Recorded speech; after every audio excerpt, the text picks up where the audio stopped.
Hello and welcome to Downtime Podcast, episode 142. Today I have two very special guests, my high school friends, Matt and Ryan. How are you guys doing today?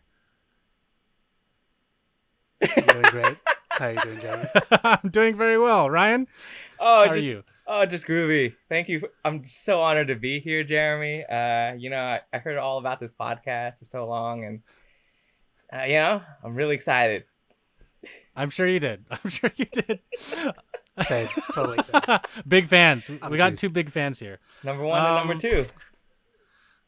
Yeah. Well, who number one is, I don't really know. Who number two is, I'll let you guys decide. It's whoever survives. Yeah. So how are you guys doing with all the smoke? We recently had a huge lightning storm that caused a bunch of fires in the Bay Area. Everything going okay on your guys' side of the Bay? Yeah. It's really funny when I think of the all of the weather reports about the thunderstorms. To be honest, when they first were happening, these people were like waking up like at 2 and 3 in the morning. I slept through Did the you entire really? thing. I woke up the next morning like it was a Oh my normal day, God. and then my brother was just like, "Did you sleep well last night?" I'm like, "Yeah, why?" And it was just like, because there's been thunder and lightning throughout the night. I was just like, really?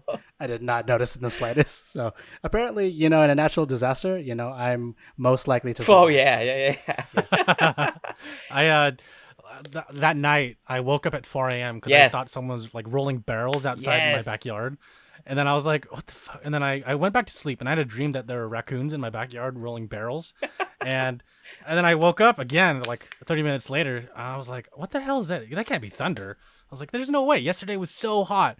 Why would there be thunder? And then, of course, like with the heat brings the rain. Yeah. So, and then I was like, oh, okay. And I looked at the weather on my phone, like dreary-eyed. I was like, what's this? And I was like, what? Thunderstorms? There's no way. And then I just knocked back out, woke up at like 10, and and then looked outside, and it was like storming. And I was like, what the hell's going on here?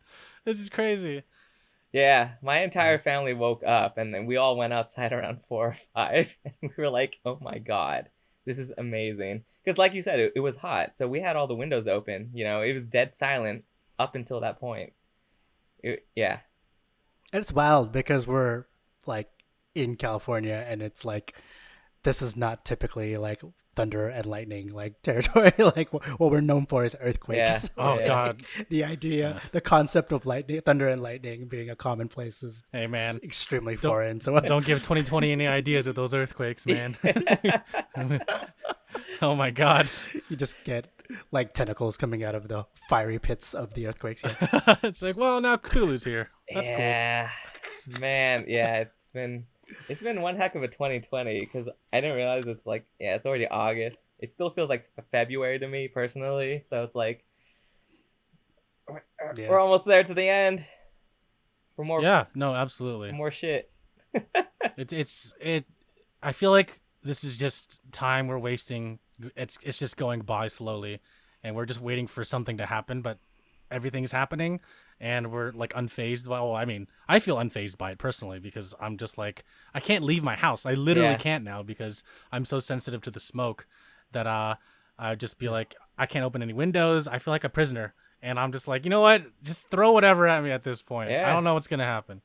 Yeah, Yeah, I feel like Ryan, like legitimately, like I feel like like Inception, like you take the sedative, Yeah. you go in, and then you're like in the dream world and stuff like. That's how I feel right now. I feel like I'm going to just like I'm waiting for the Yeah, kick to go back exactly. to Yep. the real life. like regular normal life, and we've been here for like we've been in limbo. We've been here for Right? like 40 years. We've become old men filled with regret. Yep. Yeah, the smoke. With the whole like 2020 Tokyo Olympics supposed to be next Oh year my too, God. which is really weird because the branding is all still 2020. Yeah, but it'll be in they really- 2021. No. It doesn't look as clean anymore. If you looked at the symbols, it's like, oh. Yeah. Yeah. But the smoke is bad enough where I got headaches, and yesterday Same, yeah. yesterday kind of cleared up, but then today all day it's been an increase because still fires going all around in California right now. Yeah. I was like, this is gonna be the year that we won't have any fires because there's gonna be no one outside. Yeah. People are gonna be indoors. The hopefully the fire department will be on it if Yep. there is a fire. And guess what? We still got fires. It's like, all right, that's cool. This is just that time, you know. I guess we're just gonna be living through this now. And I personally haven't experienced something like this since Beijing, because I went to Beijing a couple of years ago, and it was just so smoky there, and like the air quality was really bad, and I feel like that all over again. When I walk outside, I just smell it, and I'm just like, oh, this is not what I was looking forward to.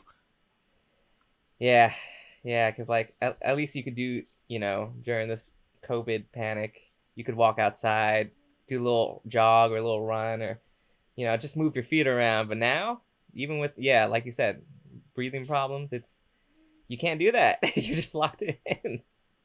Yeah. Do you guys have air purifiers, air filters in your houses? No, but I was thinking of getting those small portable ones.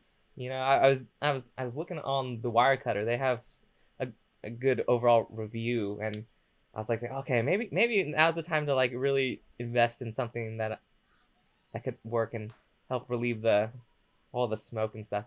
Do you have one? Yeah, I have a small one for my room. It's Holmes. Okay, yeah. Yeah. Holmes like Sherlock? Yes, just spelled the same way. And it has like the removable filters, the HEPA filters. Is it easy to clean? Those are really good. Easy to clean? Yeah, easy to clean. The filters you just dispose of after. It's disposable filters, sadly, not reusable ones. Okay. So you got to keep buying them, which they're not that expensive, but I have the purple ones that last you a year of constant use. Okay. So I think it's a good investment because the purple ones come in a 2-pack and they're like $30. Yeah. So you're spending like $15 for each, which normally those things are $15 anyways. So that's a good deal in my opinion. There's a specific smoke filter one that I'm using in my air purifier right now that is very helpful. Okay, good. But the purple one's for everything, for not just smoke, use. but like pollen, allergens, dust, all that stuff. So I recommend it. I like this filter a lot. It's definitely helping. I had a small mold problem in my room for a little bit, and the filter definitely came in handy during that time period. Okay. Yeah. Yeah. That's right. Yeah, I recommend you guys just get one. I mean, for me personally, again, I'm like really sensitive, so I'm like I'm really wary about these kinds of things, and whenever it happens, I'm like, a good thing I have this, haha. And it keeps not everyone is so fortunate. Yeah, and it keeps all your PCs and consoles more dust free. Is what I mainly gonna do. It's like mine is like right next to my PC, and so it like gets dust in the PC. I'm no! Like, damn it! Yeah, it's the complete opposite of what needs to happen. It's the only space. Yeah, I was hoping that it would help, like be like an extra fan or ventilation. Oh right, yeah. But it's like the only space in my room where it could fit, so I don't know where else to put it. So it's just pushing all of the dust into it. Yeah. Like, oh man. Whatever. I mean, it's better get yourself a bunch of those compressed air cans. Oh yeah, I bought like it's a plug-in compressed air can. Like it's like a leaf blower. It basically is a leaf blower, but it's meant for computers. Like a but small it's one. So strong. You plug it in. No, it's like it you plug it into the wall. It's like a giant aluminum can, and when you blow air, the force is so strong. There's no setting to like turn it down, so you could actually damage your computer parts if you're not careful. So I have to you can put like little nozzles on it to like direct the airflow to like a smaller area. Flow. Yeah, but you have to pull the thing back though, because like if you push it up to the components, you could like damage it. So I've been using that, and it's really helpful because for parts that don't need like to be brushed so finitely, like for example, like the front of the case that's removable, you could just like use that the strongest force on that part, and it'll blow all the dust away. It's good, but I do like the control of a compressed air can as opposed to this plug-in one, because with the plug-in one, you turn it on, it's just going to be on, and you can't stop the force until you turn it off. With the compressed air can, you can like control how much of it you want, just how much is going out. Yeah. So I mean, there's pros and cons. I use both. I have both. I mean, but you have a nice computer, so it makes sense that you need it. Yeah, but still, I mean, living in where I am now, there's a lot of dust. Trying trying to see if I can move out eventually. My brother and I are talking about moving out together. Ooh, new development. Nice. To a nicer house. Yeah, we want Gigabit Fiber. Oh, that would help. Is easily, yeah. For our jobs, yeah. because we might be working from home for a longer period of time. And for the not jobs. Yeah, for the not jobs. Talking about games, you know what I mean? You know what I mean? Are you allowed to say what type of internet provider you have right now? Yeah, it's Comcast. Ooh. It's the boat of shit, dude. Yeah. It's not good. Do you know if I have Xfinity yeah? too. Do you know if you have like Sonic, local? Yes. Oh my God. The shitty part is Sonic's available everywhere around us but our street. Oh no! Because there's no fiber optic cables. Oh, because no. San Francisco, Yeah. I was messaging Sonic like 3 years ago and I was like, when is our street gonna get it? And they're like, well, your street won't get it because we need to get approval by the city. And I'm like, all right, cool. It's been 3 years, no approval yet. Damn. I'm like, bro, please. Yeah.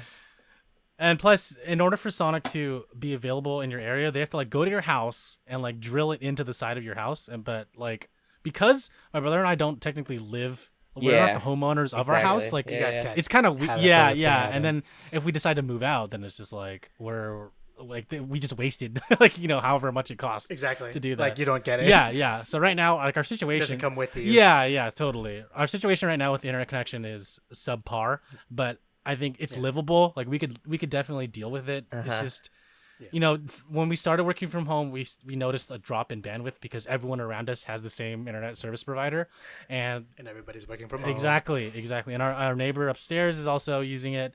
So, and they have a bunch of people up there too. So everyone's draining the bandwidth. And when I try to use, like remoting into my PC for work, like it sucks. It like lags, and so it's not ideal. Yeah. But internet is definitely a priority, And that's still, especially when you're moving. And that still has bandwidth caps, right? The Comcast. Yeah. Because I know for a couple months they were like very gracious. They said, "Oh, because of this pandemic, we'll waive it for a while." But then they introduced it like 2 months ago, and like it really you're screwing everyone over. Same thing with Zoom. They're like, "Hey, everyone, Zoom is free to use for everybody, but we'll tell you when it'll be pay when you have to pay to have more people on it or extend the time. We're not gonna have a 40-minute cap for now." And then they just started slowly introducing it, and people are like, "Well, there goes our 3-hour-long Zoom calls. That's now we have to reduce it to 40 minutes." Whatever. And now I'm like, or just have 3 40-minute calls put together. everyone make a new Zoom link. Exactly. I mean, yeah, that works. It's ghetto, but it works. Yeah. So, what are you guys playing right now?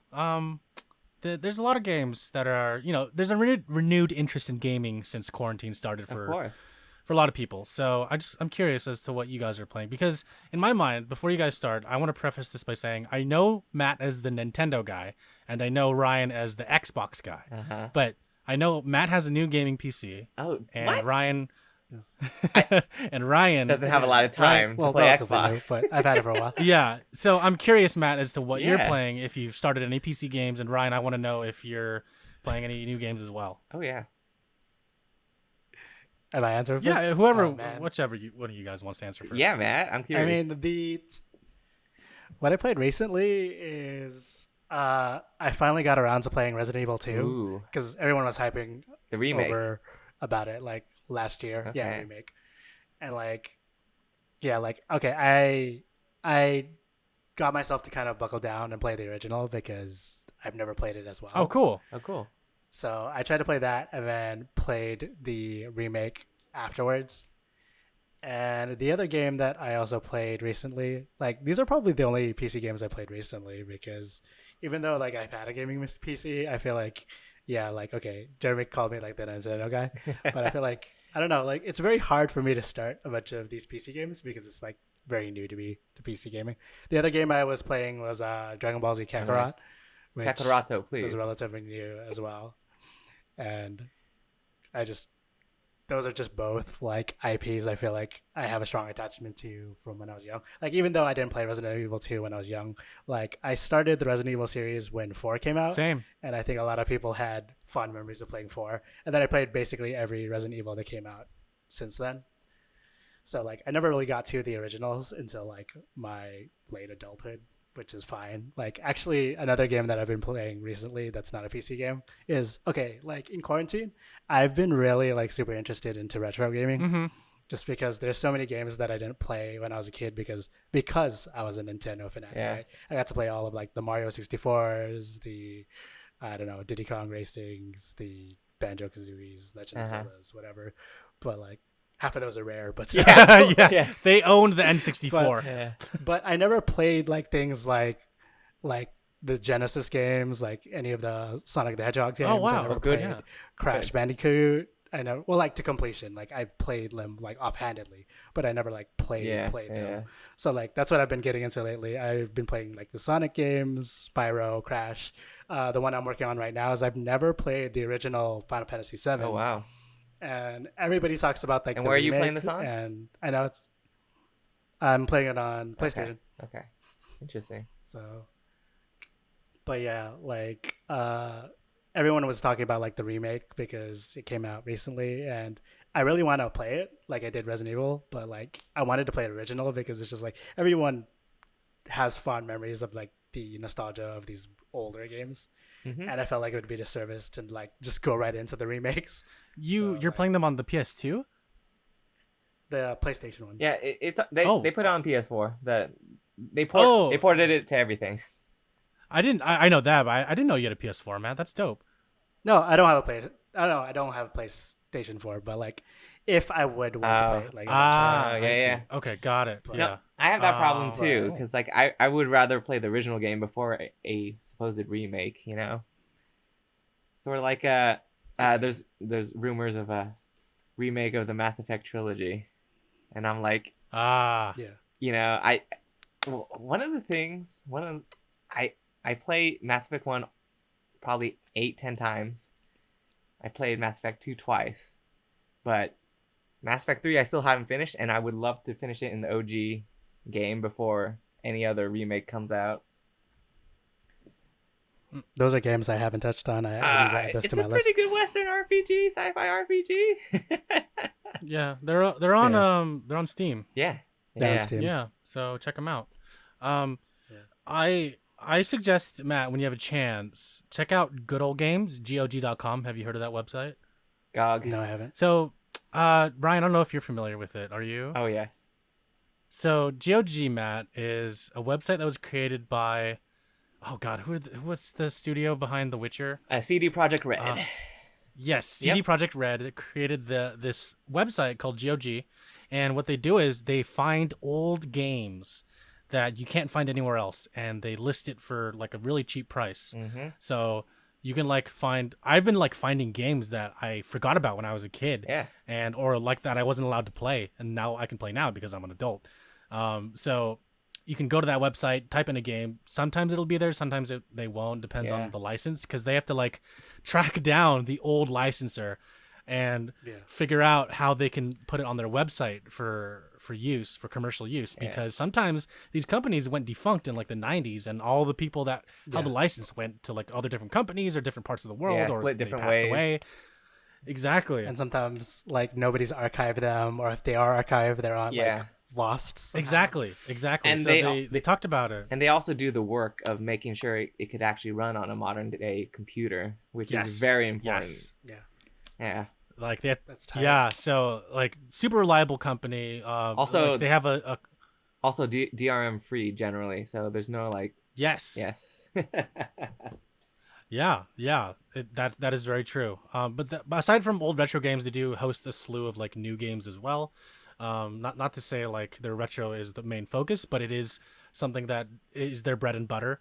They have a lot of like the old Star Wars games. They of course have like Doom and Quake, a lot of stuff that isn't typically lost, but there are some like really niche stuff in there. So for example, there was a game I was interested in playing when I was growing up. It was called Soldier of Fortune.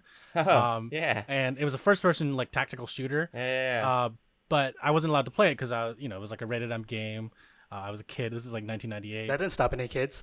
Right? But like, My dad would be like, "Hey, come watch this." My mom's like, "Nah, he can't watch that." I'm like, "All right, well, that's cool." But I found it on GOG, and I was like, "All right." But your brother can watch it, right? He invited him. Yeah, no, he wasn't allowed. They're like, "No, you're too young," even though I was like a year older than him. So I found that on GOG, and I was like, "Okay, I'm buying this." It was like $10. I'm like, "Hell yeah, dude!"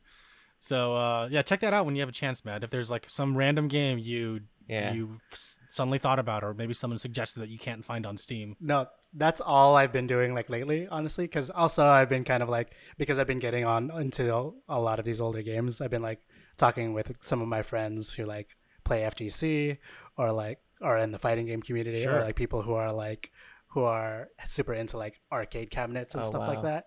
Like I've been discovering like old games that like I want to play that like I haven't I didn't even like know the title to, or I didn't remember, but I have memories of playing. Because like when me and my brother were young, my dad used to like take us to like, he would bowl in like a bowling league, and then these bowling alleys, like they would have like old retro like arcade cabinets for like a bunch of old games. And like some of the games that I'm rediscovering lately is like, I remember like old like those little like plane shooters like Raiden, or like 1944 with like the little fighter jet, and it's just like shooting.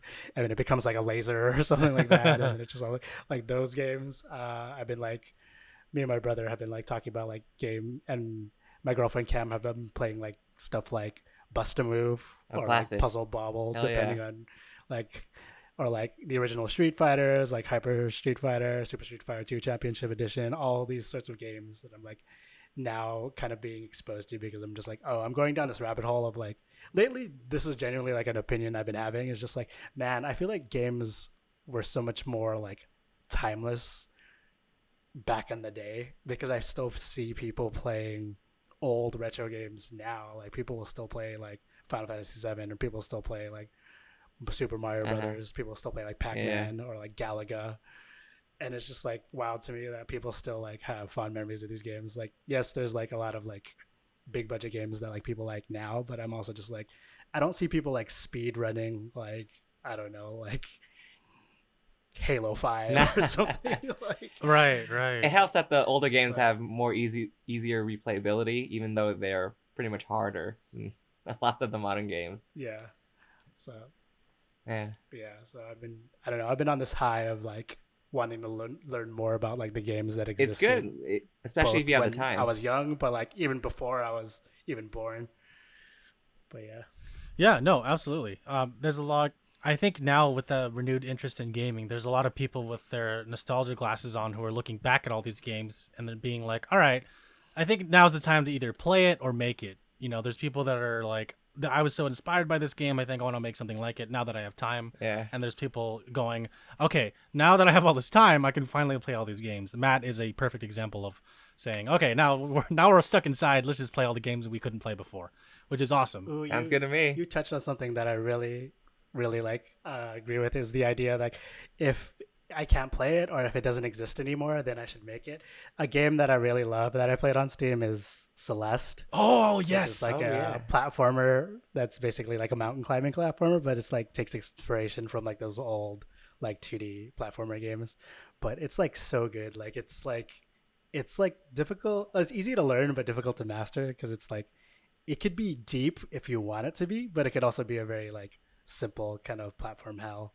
I said simple and hell in the same sentence, but it's it makes sense. It's like a platform. It's a platform hell that anybody could beat if you want to beat it. But like, it could also be very challenging if you want to. So that's my plug. Play that. I actually own that game as well on Steam, and my co-host bought it for me for Christmas. Nice. And so I started playing it. Oh my god, it is hard, but like you said, like you really have to like be patient and understand the mechanics. And you can make it hard if you want to, but you can also just enjoy it because the music is great, the animation is beautiful, and the story is interesting. So I think it's a good game overall. Yeah. Yeah. So Matt, when you have a chance, check out GOG. I think you might find a lot of things. I'll write that down. Can't wait for Cyberpunk 2077.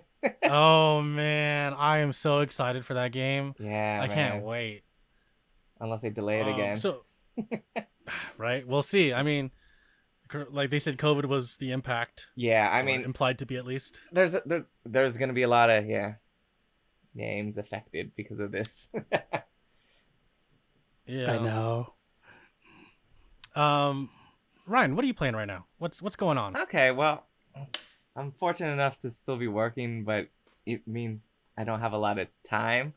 So there's pretty much one game I've been playing, and I might have mentioned this to you guys beforehand, but the reason why I'm still playing it is because they recently have a DLC coming out. So the game is Control. It's via Remedy Studios. It's a Finnish company, and Control is basically this cool ass third person shooty gun bang bang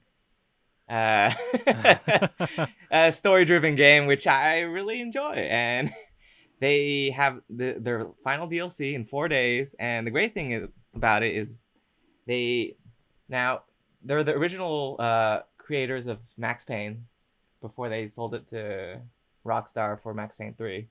So they've done Max Payne, Alan Wake, Quantum Break, and this new game Control.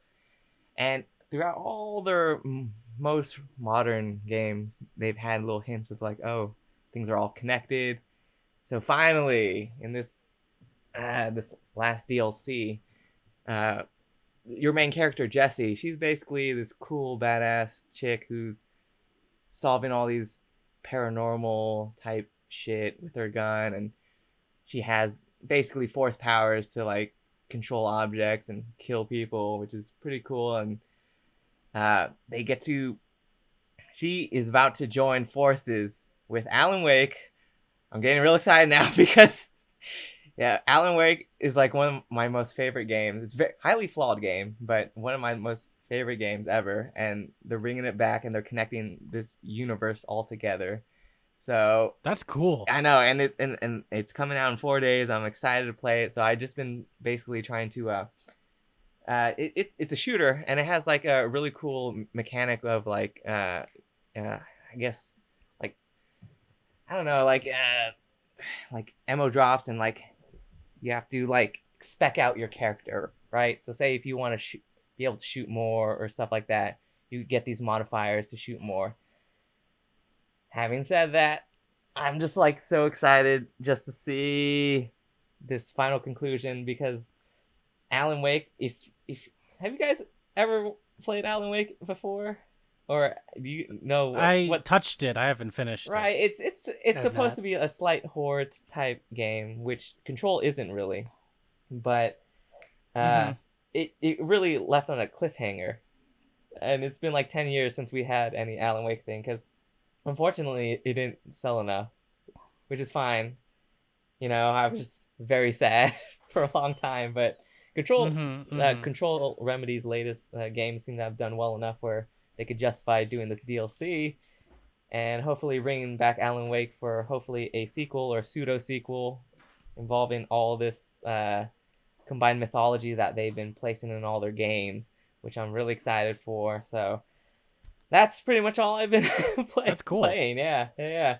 And I just want to know how they fit together, because they're like two different genres. Yeah, which is interesting. Yeah, I mean, they're both third person, right? But the styles, it's a bit different. One's a bit more spookier. One's a bit more you're in Control. You're basically the head of this government facility to stop all these strange things from happening, to save people without them even knowing, and it goes deep down into this pseudoscience type deal, and I really enjoy the story of it, and I don't want to spoil it, but it's really good. And 4 more days, and I get to have my boy Alan Wake back in some type of video game. I'm not sure if he's playable, but at least I could see him and say hi, buddy. It's been like 10 years. I hope he's playable for you, man. Yeah. So that's basically all I'm playing. That'd be awesome. Yeah. Other than that, it's mainly just reading about news. I'm pretty boring outside of just playing Control. No, that's cool. I didn't know that DLC was coming out. I mean, I'm not really familiar with either of those games. I just know that they play similar to each other in a way. Yeah. I didn't know they were made by the same studio. Yeah. So that helps put a lot of perspective. Yeah, and it's all connected.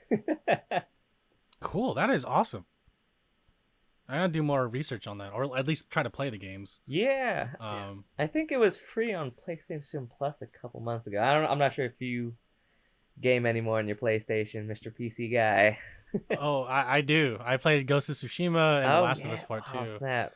And both of those were dope experiences. Oh, yeah. Long story short, The Last of Us Part 2, if you guys didn't hear, is like really sad. But Ghost of Tsushima was a breath of fresh air because it was so vibrant and positive. Cool. And I wouldn't say it was happy because there's a lot of sad things that do happen in it, but it felt like you had more control over what was happening as opposed to The Last of Us Part 2, which was basically half of a movie and half of a game. I mean, but you were on that's like their thing. yeah. It's always a movie with Is it dystopian too, or not? No. Ghost of Tsushima takes place in 1274. It's based on a real event that happened in Japan when the Mongol Empire invaded Japan, or at least attempted to. Yeah. It's funny because the Mongols tried to invade twice, but both times they're blown away by a large storm, which was called a kamikaze. So that's why the Japanese are so fond of the word kamikaze and using it for certain terms. Both of those times, ever since then, like no one has ever actually invaded Japan's mainland. And the Japanese just were like, yeah, these storms are just going to help us every time. Yeah. Because I feel like there's so many games that are dystopian. Like, that sounds great. Yeah, no, open world ninja samurai game. Like, oh my God. Not to hate on Last of Us 2. I'm sure it's great. I haven't played it yet. I still have on my list the first game, which has been on my list for like a decade. Oh, yeah. No, it's fantastic. Whenever you get a chance to do it, like, see, I think video games will always be timeless. You should, like, never gatekeep anyone who has never played a game. Because you're a piece of shit if you do. I had a friend who was like, well, everyone knows how Final Fantasy VII ends or what happens to this specific character. If you don't know, you're not a real gamer. I'm like, shut the fuck up. That's what's interesting to me playing Final Fantasy VII now is like, okay, I know that character dies, like everybody knows that, but like I'm playing it and there's still things that shock me because I don't know the context of everything, and that's kind of like why I don't mind. Like, okay, it's like a spoil, that's like a major spoiler, but I'm like also just like I'm still enjoying playing it today because there's still a lot to the game that I don't know. Sure, no, that's totally fine. I think that's awesome, and I too feel the same way that you do because I'm like, I've never played it, but I know what happens. But now I want to know how it happens and like what leads up to the context. Yeah, exactly. Yeah. But if you're gonna tell people, "Hey, you're not a real gamer if you don't know what happens," it's like, shut the fuck up. You're just you're not a real gamer. You're just a piece of shit. But obviously, we're all real gamers. Of we don't course, do that shit. TM, real gamers, TM. Oh man! I heard with Ghost of Tsushima, they're doing that co-op DLC coming out. That seems cool. Yeah. There's a new DLC that does not take place as part of the main story. It doesn't follow the main character. It's a side story that follows 4, I'd say, nameless heroes. It's supposed to be up to 4-player multiplayer. Yeah, but their models are definitely based off of some of the main characters, which is like, okay, I can see where you're saving some of the animation and the modeling. So it's supposed to be based around like Japanese folklore and more of like a haunting, scary aspect to it, but still like taking place on the island. So it's supposed to take place in the stories that the villagers tell each other in Sushima. So cool. To give some context, there's a musician in the game, in the single player story, where he's like, this is a legendary sword wielded by this specific warrior who fought these demons. And so the DLC that's coming out in the fall for Ghost of Tsushima is supposed to draw inspiration from these stories that the musician was telling. Mm-hmm. So I think it's really interesting. It's going to be really cool. That's a cool hook. I will... Yeah, I'm gonna check it out. It's free. Mm-hmm. It's a free DLC for the game, which is awesome. Yeah. So can't wait for that. So aside from finishing those 2 games, right now I am personally playing Dead by Daylight. This is a game I mention every single goddamn podcast. Yeah, I'm gonna keep mentioning it because I play it. I literally play this game almost every day. Yeah, Have you guys heard of Dead by Daylight? Every time I'm on Discord, I'm like saying, "Oh, what's Jeremy doing? Oh, he's still playing Dead by Daylight." Yeah. Is this a game that Game Explain would cover? Because like otherwise I haven't heard of it. Sure, yeah, maybe they would, but I'll give you the TLDR, Matt. It's an asymmetrical horror game. Asymmetrical? 5 players, 1 person's the killer, 4 people are survivors. You basically have to do objectives, which are finish generators, to get out. That is the gist of the game. In the beginning, when I started playing it, I was like super scared, but now there are a lot of random things that happen in the game that are just so funny. My friend, there's 4 of us that play it almost every night. I could see them on their Discord server right now. They're playing it right now. Oh my God. I mean, you could go join them. No, no. Hey, I'm not eager to jump back. Folks at home, I just want to assure you, Jeremy is a true gamer. He's so good at this game. In fact, so I'm not. Ryan, what do you think of Jeremy as a host? So we'd like to thank our guest, Jeremy. He actually left this room and just went to go play. Yeah. Oh man. Yeah, no, Fuck seriously. No. Yeah. No, Dead by Daylight. It's like a sport now. Because I mean, in theory, any game can be a sport, but for this game, it's like you have 2 teams. One is comprised of 1 person that has all the power versus 4 people that can't do anything to that other person other than try to complete objectives and like leave the match. It's fun because you have a lot of different perks that you can use as survivors, and the killer also has specific perks. But another really big draw are the licenses. So they have like Nightmare on Elm Street, they have Freddy, they have Michael Myers from Halloween, Stranger Things. they have Ghostface, they have Stranger Things, and most recently, the coolest one they have is from Silent Hill. Oh, do they? Which is they have the Midwich. Also a horror series I love. Yeah, they have Pyramid Head as the killer. Oh, cool. Cheryl Mason as a survivor, and they have Midwich Elementary as the map. Oh, cool. Which is really awesome. They even have the Konami code in the game, which is really cool too. And you get a special item if you do it. Oh, sweet. Per match or just in general? On the main menu. Oh, you do it on the whoa, main, cool. you do it on the Even main menu. better. Yeah. And then there's a little like 8-bit version of the theme song that plays, and then it gives you a special item. So, Dead by Daylight is my mainstay. I'm always going to say that every episode, but it's true. Yeah. It's a game that I both hate with huge passion, but also love because of what it does right. It does a lot of things wrong, and we always complain about it. I will not go into that because it's just I could go on for hours. So explain to me, how does this compare to Left 4 Dead? And is it just a great question? Yeah, different flow or like, please. So in Left 4 Dead, you have 4 people that shoot their way through a map, like killing hordes and hordes of zombies. It's a That's first the comparison I was gonna make when you said that there were 4 people in horror. It was Left 4 Dead.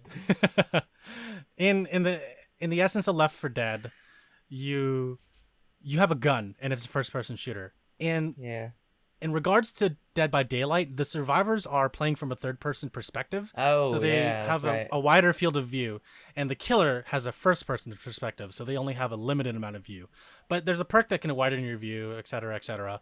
There's a lot of other factors. Can you change that in your game settings to have the FOV, even though you cannot really for both sides, but you can change the resolution and be a little cheater. Yeah, I want to be a little cheater. And do that. That's you can do that. That's what I'm asking. However, As a true gamer. if you do change, the real gamer, right? Yeah, TM. If you try to change the game files from your folder, let's say you try to mod the game. Yeah. The game actually has like an auto scan feature before you start it, and if it detects there's anything wrong, it'll ban you. Really? So you have to be careful what you change. There's a lot of YouTubers who like use their NVIDIA graphics settings to make the levels lighter so that the contrast is a lot higher so they can see more things. That's so lame. Right. I think so too. But like, it adds like a layer that no one else knows about. Yeah. And the game doesn't detect it. So it's just like, okay, so in a way it's cheating, but it's not really fair for everyone else because they don't have those same settings. Mm-hmm. Yep. Yeah, but as far as I know, everyone that I play with, we all have stock settings. We don't really change it because that's just the way the game is meant to be played. Yeah, you're a real gamer. Like TM. So exactly. TM. Now you get it. Yeah. So so that's the main difference, Okay. Ryan. Is just that. Yeah, one is survival horror. The other one is just survival, I guess. Yeah. Left 4 Dead is just survival. It's not that scary, I'd say, except for the parts with like the witch or like when a tank comes out of nowhere. Yeah.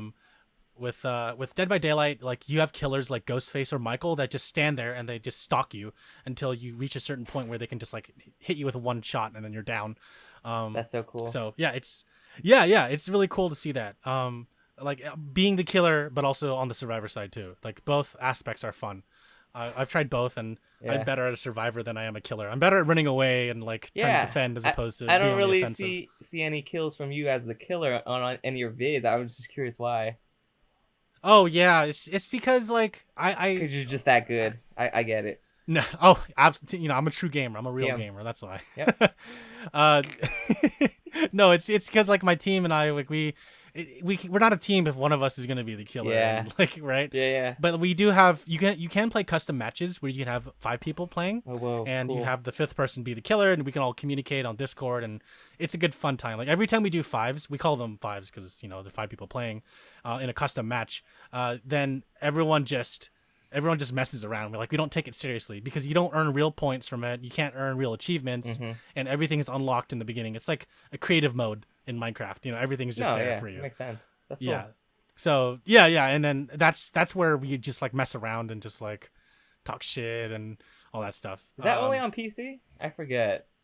No. So here's what I was gonna get into. Uh-oh. The game is on Xbox, Switch, Stadia, and PS4. Okay. Yeah, it's on all those platforms. And Crossplay? recently, they introduced crossplay. Wow. And we've had a lot of good and bad things with it. A lot of controller players, a lot of console players. Oh, just to beat on. specifically. I understand. Some of them like either like can't play the game very well, or they just are not very good at the game. Well, I'm sorry to say it, but it's just how it is. Get good. Yeah, we end up be a real clowning gamer. on them. Yeah. Wow. Yeah, Okay, that's so, cool. I didn't know that. Yeah. It was literally like last week they introduced it. Okay. So I should check if this you out. Crossplay. yeah, if you guys ever want to play it, like Matt or Ryan, like Matt, you can play it on Steam, and Ryan, you can play it on Xbox. If you guys want to play it, like we could totally like talk over Discord and play it. Cool. I could teach you guys the basics. It scales too, so like if you guys will start at the bottom, rank 20. It counts backwards. So rank 1 is the highest, rank 20 is the lowest.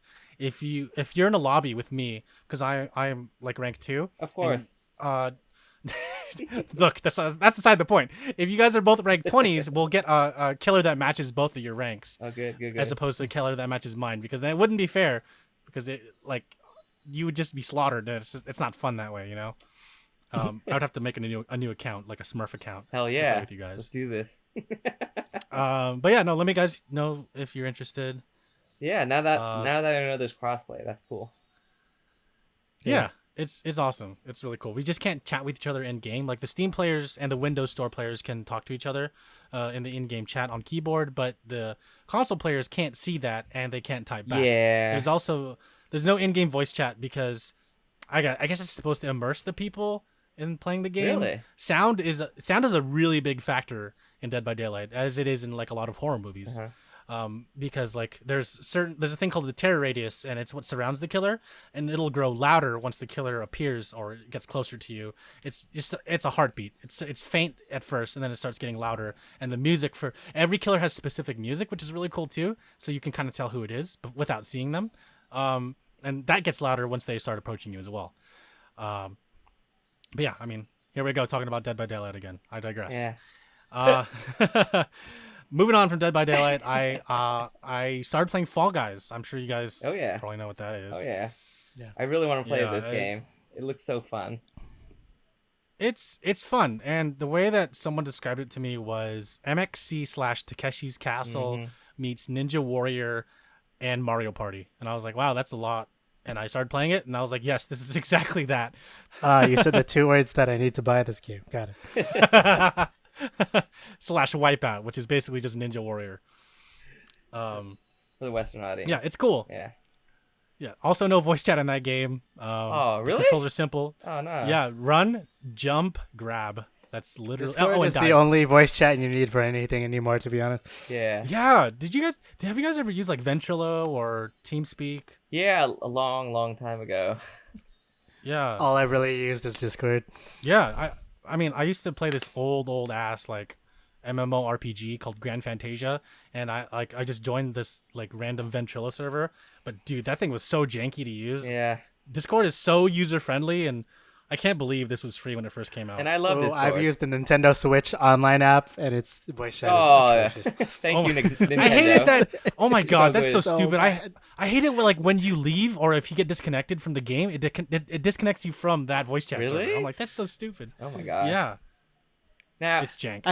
I hate that I can't communicate with people. Like we're not playing the same game. Like I have to be in that game, but I also have to be in like the same room as them. Like we could be in the same game, but not in the same room, and then I can't talk to them. Really? It's like, Dude, how am I supposed to be invited to play if I can't talk to them? You know? Exactly. Or invite somebody Nintendo else. knows you know? best, okay? Nintendo knows best.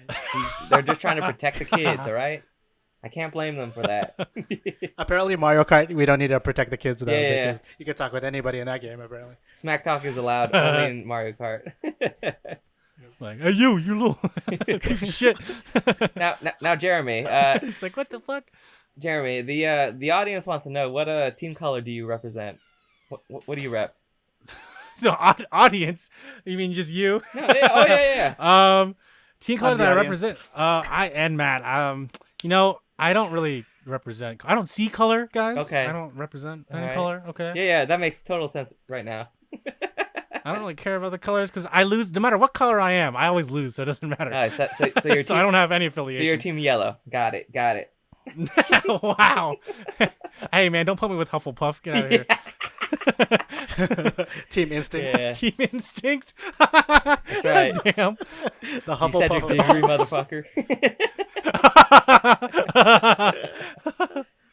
Hell yeah. So Fall Guys is fun. Aside from Fall Guys, I am actually playing Breath of the Wild. I haven't Whoa, like nice. Hey. I haven't Switch? played it all the way through. I had a friend who let me play on his Switch. I to this day haven't What? played it. I have hundreds of hours in that game. I still haven't What? played it all the way through. Oh wow. Really? Oh, wow. Because I always find random things I want to do, but then don't actually try to finish the game. Like I feel like I've lost interest in finishing the game. I just like to discover. You just want to live in there. Like yeah, I mean like at that point you're just like, you know what? Fuck that princess. I'm just gonna do this. Yeah. Yeah, I started playing it. My friend let me borrow it on his Switch like when it first came out, and I was like, this is really cool. But then I felt bad for just keeping playing the game because it's Yeah. like, you know, it's a long game, and I knew that I wasn't gonna get very far if I just he let me play for like 3 It's hours. short if you want it to be. You just- Like you could beat it in like a few hours. yeah, but like I'm the type of person that's just like I want to play the whole thing through. You You want to know? collect everything I feel. and all the Yeah, I obscure mean I bought shit. all the DLC. Yeah, exactly. Like Oh. I want that motorcycle. That's my goal right now. There's I a want a dog. motorcycle? What? Yeah. Yeah, Wow, there is actually that's cool. a DLC. It's like Days Yeah. Gone. And I'm like, Who needs a horse? yeah, right? So I actually bought it because I finished Ghost of Tsushima and I fucking loved that game all the way through. Yeah. That there's this empty hole where I had I need something An open open world. Yeah. yeah, exactly. Open world adventure. And kind of I do what you exactly. want. And Japanese influence. in a way, yeah, right. Ghost of Tsushima, I actually platinumed that game. I got all the trophies for it on Oh, PlayStation. So congratulations. thanks. It was like this. It's the second game I've ever platinumed. The first one for PlayStation being Sleeping Dogs. Sleepy Let's Dog? grab around for that. Let's round of Can I get applause. some Let's pour some claps in drinks. the chat, please? Yeah. It'll mess the audio up, but you Let me know. pour you some champagne. I hope my mic can pick this What up. is that? Wait, what is that? Is that water or is this something else? Champagne. Wow, that crystal you pouring. A toast. So okay, your first platinum was Sleepy Dogs. Yeah, my first platinum was Oh my Sleeping God. Dogs, So you got that pork bun which real I good freaking then. love. Hell yeah. Hell yeah. Oh yeah, dude. And then Ghost of Tsushima, and so again, I had this really big hole that I needed to fill for an open world game, Uh-huh. and then I got Breath of the Wild, and I was like, holy shit, this is an endeavor that I'm embarking upon that's gonna take a lot of time. And Yeah. now I kind of stopped playing it because Oh no. I just like I don't know. I need to do other things too. I started I'm playing Animal Crossing at the same time, and I finally caught almost all the bugs. I have all the fish that I can catch right now, all the deep sea creatures, but I caught almost all the bugs. I'm missing one, which is the stupid fucking cicada shell that I can't find for the life of me. Oh, I've like completely dropped off of Animal Really? Crossing. I need to get back to that. I probably quit maybe back in July. Oh my god. Like me and my girlfriend stopped playing in July. That's so and then, recent. like we haven't touched it since. Yeah, what's the So, reason, Matt? But I don't know. It's just kind of like we both put hundreds of hours into it, and we were just like, we're content, even though like we don't have like an exceptionally great town or like I don't know, like collected all the bugs and stuff. Like we all both felt like we did a lot of what we wanted to do. Wow. No, yeah. I mean, I'm not saying we've quit the game entirely, like we'll never go back to it, but like I'm more interested in playing Yeah, other games I get now. that. No, I feel the same way. Yeah, yeah. There's a point in the. I feel that way with Breath of the Wild, even like that's also like why part of the reason I didn't finish it either is just like also like I got to a point where I felt content with what Yeah. I did, even though like I didn't 100%. I mean, I'm also pretty bad at open world games. Like, I'm still finishing all the DLC for Assassin's Creed 3, which which is like 10 years old at this Oh point. wow. Yeah. And like, I'm just enjoying it. But I pick it up like one day, in 1 month, and then I just stop. So, I feel that. I feel that open world fatigue. Yeah. Yeah, no. I mean, to echo your sentiments, Matt, there comes a point in Animal Crossing where, as the rich people say, I'm comfortable with the amount of money that I have. Okay. I have all the fossils Wow. in the freaking museum. Oh, I have all Yeah, Down with so the I stopped 1%. digging them up. Down with the 1%. Yeah, exactly. And I've dabbled in Nukazon, the website that you use to like trade stuff in. Yeah. And I thought it was Oh. interesting. It was fun for a little bit, and then My girlfriend is an amazing seller. Oh, that's awesome. Because You had to connect. This is her first Animal Crossing game, and she became a way better salesperson than me. oh, that's so sick. Instantly. It's just her people skills are amazing. There you go. Hey. She'll like get something and mark it up like 10, 20 times over Wow. and still make a sale. And I'm just like, wow. Oh my god, that's how you do it. If only we could trade these bells for real life money. Yeah. Yeah. Yeah. I mean, some people are, but that's a whole different discussion. Yeah, no. I mean, I feel the same way you do, Matt. There's a point where I'm just like, I don't know what else to do because like all the rooms in my house are like, I'm okay with. Like, I don't really need to change anything. I don't know what else to decorate my island with. If a villager wants to move out that I don't really care for, I'm like, yeah, you could leave. I'll just, spend my time finding a new one. Catching bugs, catching deep sea creatures. So it's just like, I don't know what else there is to do left in the game, but just like coast and wait for the next DLC, Yeah, that's how I felt. It's just like I kept waiting for DLC, and then I'd get it, and then I'd be like, and then I've exhausted this DLC, so I'm like, okay, What's the wait for the next next one? one. Do So you I'm know? just kind of like, maybe I'm just waiting to get like several like backlogged, and then come back and be like, oh, there's hella for me to do. Yeah. Ryan, I don't know what the next one is. Okay, they didn't have a little Nintendo Direct or anything? Oh, it's fall, something in fall for like Halloween or cool. something. Yeah, that's true. I mean, maybe there's signs pointing to like a roastery happening, like a coffee shop, because they used to have that in the previous games. So I'm waiting for that to pop up. It's supposed to be part of the museum, but I don't know if that's still going to be part of the museum or a separate building that I need to make space for. Mm-hmm. But that'll be fun and exciting. So I do want to say that game came at an amazing time. we did. There's no way they could have planned the pandemic and COVID and whatnot, and everyone just wanted to like hang out and stuff and see their friends, visit them and stuff. It's wild to me. Yeah, no, absolutely. It's one of those games where you could just chill. You don't have to worry about stressing out over trying to fix generators or trying to kill as many people as you can. It's cool. It's a fun, chill game. Are you saying you don't kill people? I kill people. Not legally. You're I meant in the game. oh, I meant a real gamer. TM. So I want to get your guys' opinion on the PS5 and the Xbox Series X. Oh, yeah. Just like, what do you guys think of those? I'm Oh my gosh. excited. I feel. Well, Go ahead. thank you. I'm excited, but like, I'm not gonna buy it. The first, whenever they finally release the Xbox, or whatever price. I'm just gonna wait. I think 3 more years. I told my brother, hey, you know what? Let's just wait for the first revision. Let's have the other people handle it. But I'm excited because I want to see all these cool new games and whatnot. But my lifestyle has changed so much. I'm very much a casual gamer now, so I don't play a lot of games anymore. So I don't need to have the latest and greatest right now. So that's my take. I just say game Yeah, when you exactly. Which is why I'm still just gonna be on my Xbox One X for the foreseeable future. I mean, You know? they're gonna always release the same classic games for every new system. I mean, Yeah. for a long time, Resident Evil 4 was on everything, literally everything. So Can't wait for can. the Yeah, remake. legitimately. yeah, and then the remake when it comes out, which I'm definitely gonna buy because fucking it's RE4. Hell yeah. I mean, Oh, I'm definitely gonna buy that for yeah, sure. dude, right? Like, oh god, I can't wait.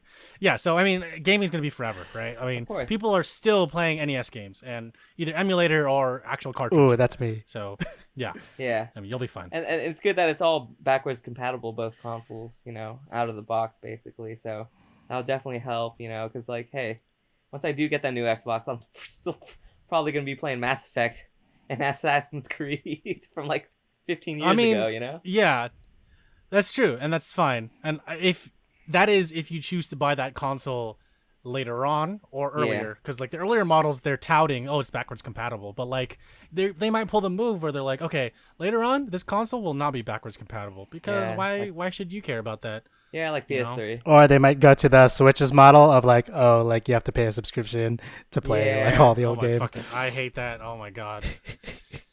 I mean, okay, I hate the business model of it, but at the same time, I'm like, it's also hella cheap. Like if I played Virtual Console, like 3 games is already probably as much as the Nintendo Switch Online. Like, yeah, and there's a sale too. No, that makes sense. Yeah. And then so I could play like what, like 60, 90 games. Yeah, but wait till they have the for, Switch like, 2. the price of 3. And they upgrade the price, you know? I know. And then I'm going to have to do it all over again. It's And I have to actually constantly pay more every year. dollars, you know? So. Yeah. Absolutely. Yeah, but But if it takes you like over a year to play one NES game, I don't know. Maybe you got to rethink if you're a true gamer or TM. you know what, you're right. You're really right.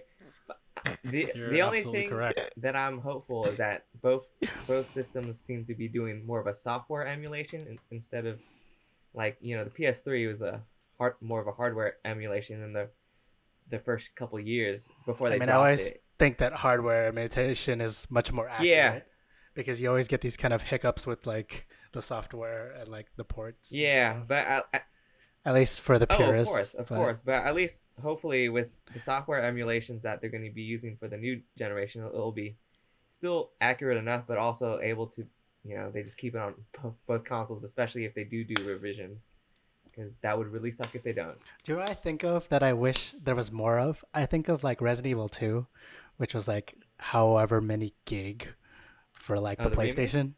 Because I was not the okay. original, and then somehow they ported it to like megabytes for like the N64. Like that port should have been impossible, and yet somehow they compressed that game down into an N64 card. We need more people like that today working on software, because I don't see stuff like that. I feel like people code in like C and whatever, and then like there's a lot of like crappy code out there that's very like unclean. This is coming from a web background, but like I feel like there's a lot of shitty code out there.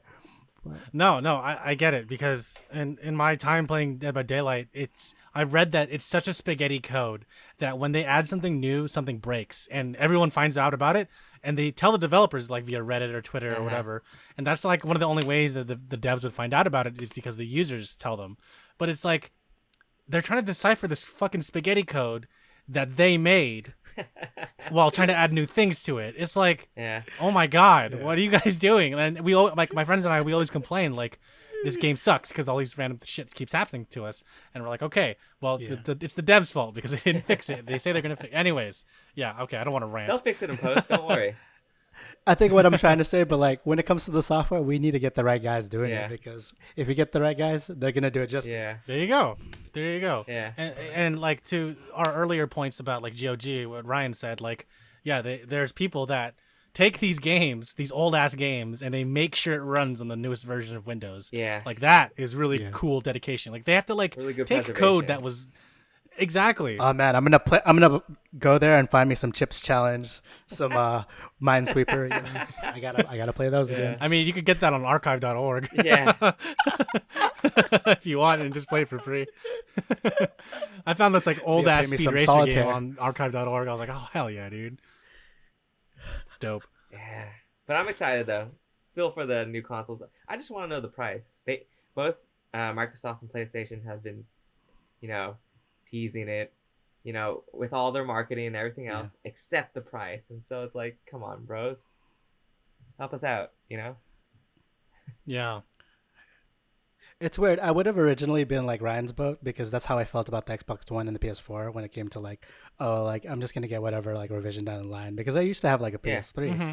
but like after I got a PC, I felt like no need to get one. I get so I'm that. curious is if I even want to dabble in like any more generations. Like obviously I'll have to keep upgrading my PC. That's inevitable. Sure, but, sure. Like, I don't like. I just feel like I'm not sure if I need a home console anymore. I know there's exclusives that I'll be like missing out on. Like I'm already like trying to figure out if I can like borrow FF7 from someone when they're done with it. But like Yeah, like that's like the biggest thing too. Is like or hope that I get a PC port, which sometimes happens. right, So. and that's what happened with me with Halo. I was like, well, I don't really want to buy an Xbox just to play Halo because it didn't really factor in. But then they were like, hey, guess what? Halo's going to be on the PC on Steam. I'm like, well, fuck the Xbox. I don't need to play the Xbox then. And yeah, I only owned a PlayStation 2 and a PlayStation 4. I never had the 3. Really? I never had I never had any interest in that generation aside from having the Wii. But then, like, it was all right. Nintendo. Yeah, honestly, I wish I had a 4 instead of a 3. Yeah, I feel it. And it sucks because PlayStation 3 has a lot of classic, cool games that aren't getting ported up, so it's just kind of stuck there on that console too, which really sucks in terms of preservation of games. There are definitely games I go back to on my 3. Yeah, that sucks because like there's a lot of things that I don't know about on the PS3 that I would love to like play now, but I'm never gonna play them just because I don't really. Well, my friend did give me his PS3 before he went back to Japan, but like it's a Japanese PS3 and I don't really want to play any games on it either. Like it's not the fact that the controls are different because circle is X and X is circle. Of course. On the Japanese version on the PS3. Of course. But it's just like everything that I want to play on there is on PS4. Like The Last of Us 1 is on PS4. All the Yakuza games are on PS4. And they look better. It doesn't make any sense. Exactly. Yeah, they were remastered by the company that made them, so it doesn't really make sense to play it on an old system except for nostalgia value. But I don't really have that, so it doesn't matter. Exactly. Yeah. So it sounds like you guys are both interested in the consoles, but like are kind of wavering on it whether you should buy it. Do you know what I'm not interested? I hate the PS5's design. Thank you. I agree with you 100%. So I got a lot of flack from a user last time. On a previous podcast, someone was like, "Shout him out. Why don't you guys just measure it? Like, why don't you? This console looks awesome. Why don't you guys just measure it? Because I was complaining that like it looks too big. Like I don't think it's gonna fit anywhere. It might be heavy. And this commenter was like, yeah, you guys are crazy because you're not. You should just measure it so you make sure it fits there. But I'm like, bro, first of all, I told them like I was like, I'm waiting for the next iteration of the console because I know it's going to have like a faster SSD, faster RAM, faster hard drive. Faster like graphics card, not hard drive because it has an SSD. And a slim version of it or like an upgraded version. And also it's probably going to be all black. A bigger SSD. Exactly. Necessary, Right. I also want it to be all black. Like the two-tone is interesting, but I'm not a huge fan of it. I'm not. I want an all black controller. Oh, I hate the two-tone. Yeah, I'm not. Yeah, dude. Oh my god. And so this person was like, you just measure it out. I'm like, okay, well, I'm waiting for the next one. And second of all, I'm not a huge fan of the design. It looks like a building. I hate the controllers too. The controllers are worse. Oh, the DualSense. Like console itself. Oh my god. Yeah, I'm not a big fan, but I want to hold it first to see how it feels because I really like the DualShock 4 for the PS4. It's a really good controller. But I love DualShock 4.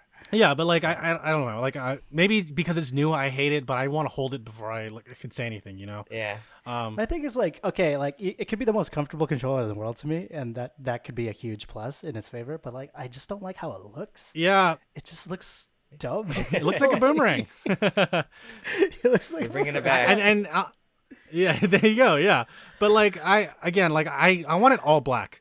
I want an all black version. Yes, and to your point earlier, Matt, I think it looks like a building. It looks like a skyscraper. If you turn it up vertical, horizontal, it looks like, I don't know, Apple headquarters or something. Yeah. And it's like you guys play like Mirror's Edge. Yes. It looks like a building in that world. Yeah. Have you seen the Kaiba memes where they just put Kaiba's head on it because it looks like his jacket? Suit, yeah. It looks really good. I mean, it's so funny. It's crazy because like both these consoles are gonna be pretty fucking fat. and I'm like thinking, okay, do I have enough room for both these? Because the Xbox, it's a very boring design. It's new. It's new for console design. It's basically like a super fat GameCube design. But it's like I don't even know if I have enough. It's really just like a mini PC. I'd rather have that mini PC So look than like whatever design the PlayStation is it's going for right now. Yeah. No, I know. Yeah. I'm not hating on it over the PS. Yeah. 5, They're both different. They're funky in different ways. To me, I feel like it's like not necessarily trying to look like a console, it's just trying to look like it's hardware. No, Yeah. I'll be straight up with you. The Xbox Series X looks exactly like my air filter in my room right Sweet. now. It looks just like Sweet. that. It's tall. It's tall and it's black, and it's cylinder, Yo. like not cylinder. It's like If you a end square. up getting an Xbox at any point in your life, you should just put them next to each other and be like, which one Which do I is turn on? It's not filtering my air. What's going on? I mean, it has like those big old fans to basically filter air. So like, hey, Yeah. maybe I'll just get that. Well, I mean, You got to pitch that to Microsoft, and maybe they'll add it as a Ooh, feature. yeah. yeah, right. They're like, hey, guess what? It can also purify your room with clean air as well as play games. It's like, okay. Yeah, with our current times right now, that might be the selling point. So at the end of the day, between these two consoles, my argument is everything is slowly just going to PC. Of course. Traditionally, Sega has only released the Yakuza games on the PlayStation, but now they're on Steam. Yeah. Slowly coming onto Steam. And Xbox. And they're also on Xbox. Yeah. Yes. And Yes. and Horizon Zero Dawn, which Guerrilla Games, the developers, are a Sony exclusive studio, the Yep. game is on Steam now. It's Yep. like, okay, so Sony's dabbling in that whole PC market. And Xbox, of course, as I mentioned earlier, has Halo releasing on Steam. Oh yeah. So it's just like the markets are converging. Everything's going to PC. Literally, All right, Master these two Race, consoles, the chill. PS5. Chill. Exactly. I mean, the PS5 is using an SSD. So it's like, and Microsoft, of course, owns Windows. They have this Xbox. So these two consoles are literally just like glorified PCs. Yeah. That's just what they are. Yeah. I'm not arguing in favor of making a PC. I'm dedicated just saying, for like, gaming. they're both PCs at the end of the day. But they're hopefully more convenient, at least for, people who aren't really into the computers to, turn it on, put in the game, just play. Yeah, absolutely. I mean, you don't have to like do things like run this game in compatibility mode. Oh, People are God, like, yeah. I don't have to do that on console. I just gotta pop in the disc and it just works. Yeah, that's probably the only argument for the consoles at this point now. Right? And again, exclusives. Yeah. Those are the only things. Yeah. Well, I mean, at least I think Microsoft's now just putting everything on Steam, right? I think that's the whole deal going forward. Yeah, Big Daddy Phil Spencer Yeah. is just like, hey guys, guess what? Yeah. It's on Steam now. Yeah. Yay. I mean, Sea of Thieves is on Steam now, Oh, which is yeah. pretty cool. I gotta really I'm waiting play for that. like Banjo-Kazooie. Oh yeah. Yeah. Just waiting for all the rare games to be on Steam, and I'll be like, all right, I never have to buy an Xbox now. Yeah, they should For really real. do the rare collection and put it on Steam. It would be really good. Yeah, I'm down. Yeah, so I'm definitely gonna pick up a PS5 just later on, like probably a year and a half from Makes sense. release date. Yeah. Yeah, it doesn't make any sense to buy one now since a lot of the games that are coming out for that I'm already getting on PS4, Yeah. such as Yakuza 7 Like a Dragon, which is a game I'm really looking forward to. It's coming out in November. It's supposed to be a launch title for the Xbox Series X, Yep. And but also it's already out in Japan, Yeah. right? no, it's not yet. Oh, Really? actually, yes, it came out in December last year Yeah. or January this year, I Okay. think. Yeah. Oh, so cool. Yeah. Yeah. So stuff to look forward to. So speaking of putting things in compatibility mode, I recently booted up Doom 3 BFG edition because I wanted to install a mod Nice. because I was like really bored and I was looking at my Steam backlog and I was Uh-huh. like, oh, I haven't finished Doom 3. Let's try this. And then I got frustrated because I realized that I can only run mods for the original Doom 3, which I have to purchase again. I've never purchased Doom 3. I only have the really? quote unquote BFG edition, which Yeah. includes Doom 1 and 2. So I was like, you know what? I'm just going to stop this. So then I was browsing Twitch right after that, and I realized that GDQ was happening. And there was a guy at the same time that I quit Doom 3. He was speedrunning Doom 3. And I was like, holy shit, this is really cool. Totally forgot GDQ was happening, but wanted to pose the question to you guys. Did you catch GDQ at all?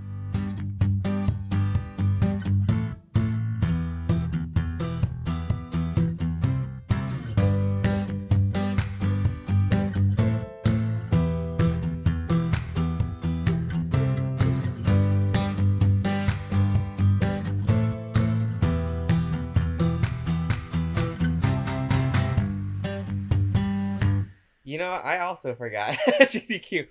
Like I said, works funny right now, and I totally forgot the entire event. Really, because we have all these other like charities and like even like E3 is all canceled. It's been canceled. All these other things, and they're doing all these like virtual conventions, but like I just haven't catched anything. I am so sorry, PC gamers, true believers, true Yeah. gamers.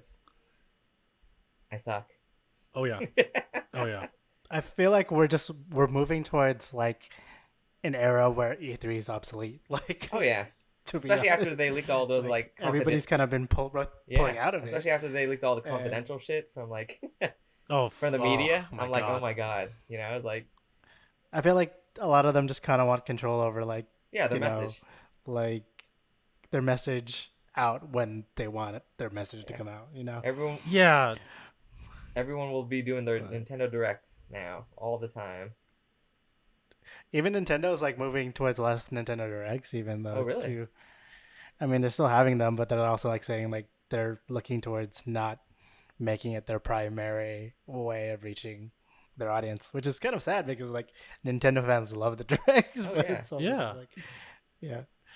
But I get it. There's a lot of effort that goes into those as well. But Yeah. Yeah. I think this quarantine has proved that we don't need E3. Yeah, of course. yeah, Yeah. we don't. And I think it's better that way. I mean, E3 started turning into this social media fest that only only influencers can go to, and they Uh-huh. need big name celebrities. Jeff Keighley pulled out, and when Jeff pulls out, you're just Yeah. like, you know what? I don't think we need this anymore. Yeah, he's So- all aboard on Gamescom. Yeah, and he's got his own thing, the Game Awards. His channel's active with that, and he's doing all these exclusive interviews with all these awesome developers. He's got his own thing going, and I think it's going well for him too. Yeah, he'll be Yeah. fine. Yeah, yeah. But yeah, for really quick, for those that don't know, GDQ is Games Done Quick. It's Oh, yeah, we basically didn't speed running explain. for charity. Yeah. Yeah, GDQ Yeah. is where It's people... usually done for Doctors Without Borders. Correct. And people just speed run a bunch of Right. games, see how fast they can do it. See, Um, it's very rare that I catch it live Yeah, myself. I always but watch like recorded. I always catch the highlights after. Like I always watch like a backlog. Like I like set up like either at work or like at home like times to just kind of watch like a playlist of speedruns that I want to watch. Right? No, totally. And it's really cool to watch them and see these people that are playing the game, trying to get the fastest time in the game, but also talking to people in the chat Yeah. and explaining how they do things. Like the guy that I was watching playing Doom 3, he was like, okay, this is a part where you got to kill this guy in this specific frame, because if you don't, then you can miss this window. And then he's like, if there's any other comments that you want to read to me, go ahead and do it. And then like there's this other person on the side that's like reading comments to him, and he's like reacting to it while playing the game He's so and good. Wow. commenting on what's happening. I'm like, oh my god, that's a talent within itself. Not just speedrunning, but also like being aware of everything around you. Yeah, it's become sort of like the celebration of like the talent of people playing video games, because it's like a skill that people put all this time to master, but also like a celebration of video games and of how they're like coded.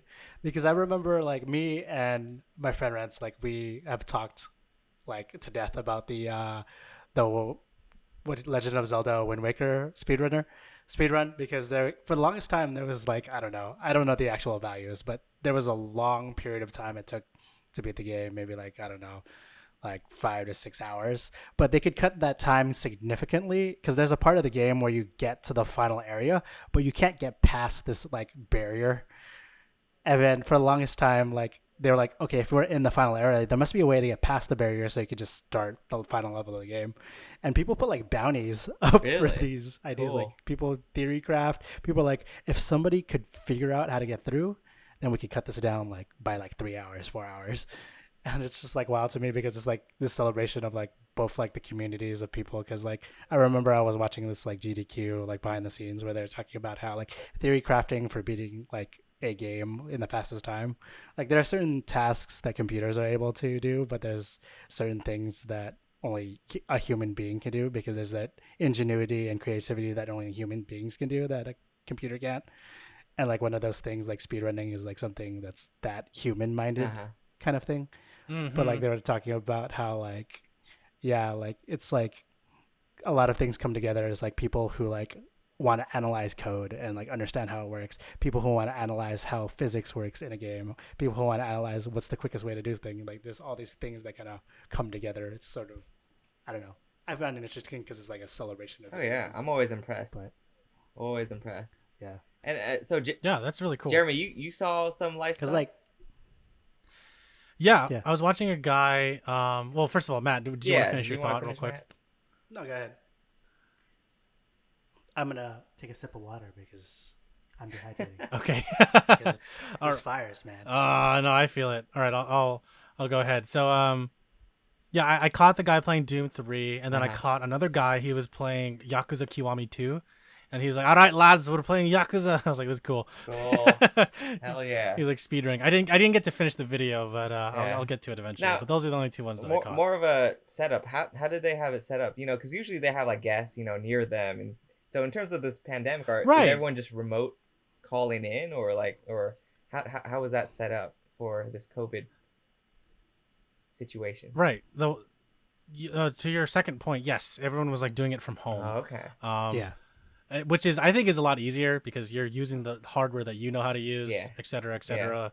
Yeah. And I don't know what the technical limitations were behind that or like how they set it up, but it sounded like everything was fine. It sounded interesting. Interesting, cool. Because everyone sounded clear. Yeah. Everyone had a webcam, which is really cool. Yeah. So yeah, I don't know what the pre-qualifications are for doing GDQ. Yeah. Aside from being good at the game, but like technical wise, I don't know what they are. Okay. But yeah, I think it was really cool to just see people in their own home just chilling, playing games, and raising money for charity. That's good. Even though, like, you do lose a little bit of that camaraderie by being next to each other, cheering them on. I always enjoy seeing, like, someone doing something great, and, like, everyone's like, oh, what the hell, But that's good that they're still able to do something. Oh, absolutely. It's funny you bring that up because there's a moment in the Doom 3 speedrun where the guy was like, all right, now this is a part where if I don't make this jump, I'm just going to die instantly and I have to restart this whole section over. And then he's like, okay, I just made it. Now this is the part where everyone claps. So if you could please clap in the chat for me, that would be awesome. Thank you. And then everyone just in the chat was just clapping. Nice. I was like, okay. That's good. He's like, if we were in a live audience, everyone would be clapping by now. But since we are not, can you please clap for me in the chat? And then everyone started clapping. I was like, oh, that's awesome. I love all the different memes that come from like the community, like what Ryan was describing, like when you have these GDQs in real life, like there's this big audience of people watching them. Like my favorite one is like the famous one of like when you speedrun Super Metroid, you could either save the animals or kill the animals, but like killing the animals is faster than saving the animals, but saving the animals is just like so like, and there's just like all these different memes that come from that. Like in Super Mario Bros. 3, like when you end the like pirate levels, like the pirate ship levels, you get like an orb, and then like people will yell like orb, but like it became like a meme. Like any game that has some round collectible, you just yell orb. That's awesome. Yeah, I love that. I love that so much. Yep. Yeah, the Twitch chat could be either really funny or like really against you, depending on what you do. And your moderation team, I guess. Exactly. I'm glad they did that. I need to catch up and watch that. Yeah, check it out on the GDQ stream. I think it ended today. I think it still might be going on, or I don't know what time they end. Maybe they already ended. I'll just catch the highlight. Yeah. But speaking about, as of this posting, it'll probably be over. Right? Yeah. Speaking about Twitch chat being against you, moving on from GDQ, I wanted to ask Matt about, since you're familiar with the Smash Bros community, all the allegations that came out against all these top players. Ooh, yeah. Because something that I was like thinking about as we were talking all about. Because my co-host and I, we were discussing this, but we aren't too familiar with the players or like I was reading some of the situations that were happening. I was familiar with one individual, Sky Williams in particular, but I mean, I want to hear from you, Ryan, if you want to chime in at any point too. Matt, because you're so familiar with the game and the community, I just want to know what you think of the whole thing and if you have anything else you want to talk about regarding it. I mean, I don't know, like, yes, I'm like super involved in the Smash community, but I feel like I'm more involved in the Melee community than I am with like the Smash community as a whole. But yeah, like it's interesting because like it's not just like something that affected the Smash Bros community. I mean, there was the CEO of EVO, and there were like all these sort of allegations of top Oh yeah, players who like were found like being sexual predators, doing like basically. sexual assault against like minors or like other players and stuff like that. And yeah, it's just been a wild few months because I know a lot of people who are involved in FGC, at least outside of Smash as well, like people who play Street Fighter, Tekken, all those kinds of games and stuff like Right, that. right, right. And yeah, like honestly, like okay, I've been to like tournaments and I've competed myself for a while, and like yeah, I like it's definitely something that you kind of like are aware of, like sort of like the toxic masculine culture of like the FTC, because largely like it stems from like the old arcade days of video games, when it comes like video games are only marketed towards like male people and men and stuff like that, but like sort of like this machismo kind of mentality and stuff like that. But like Mm-hmm.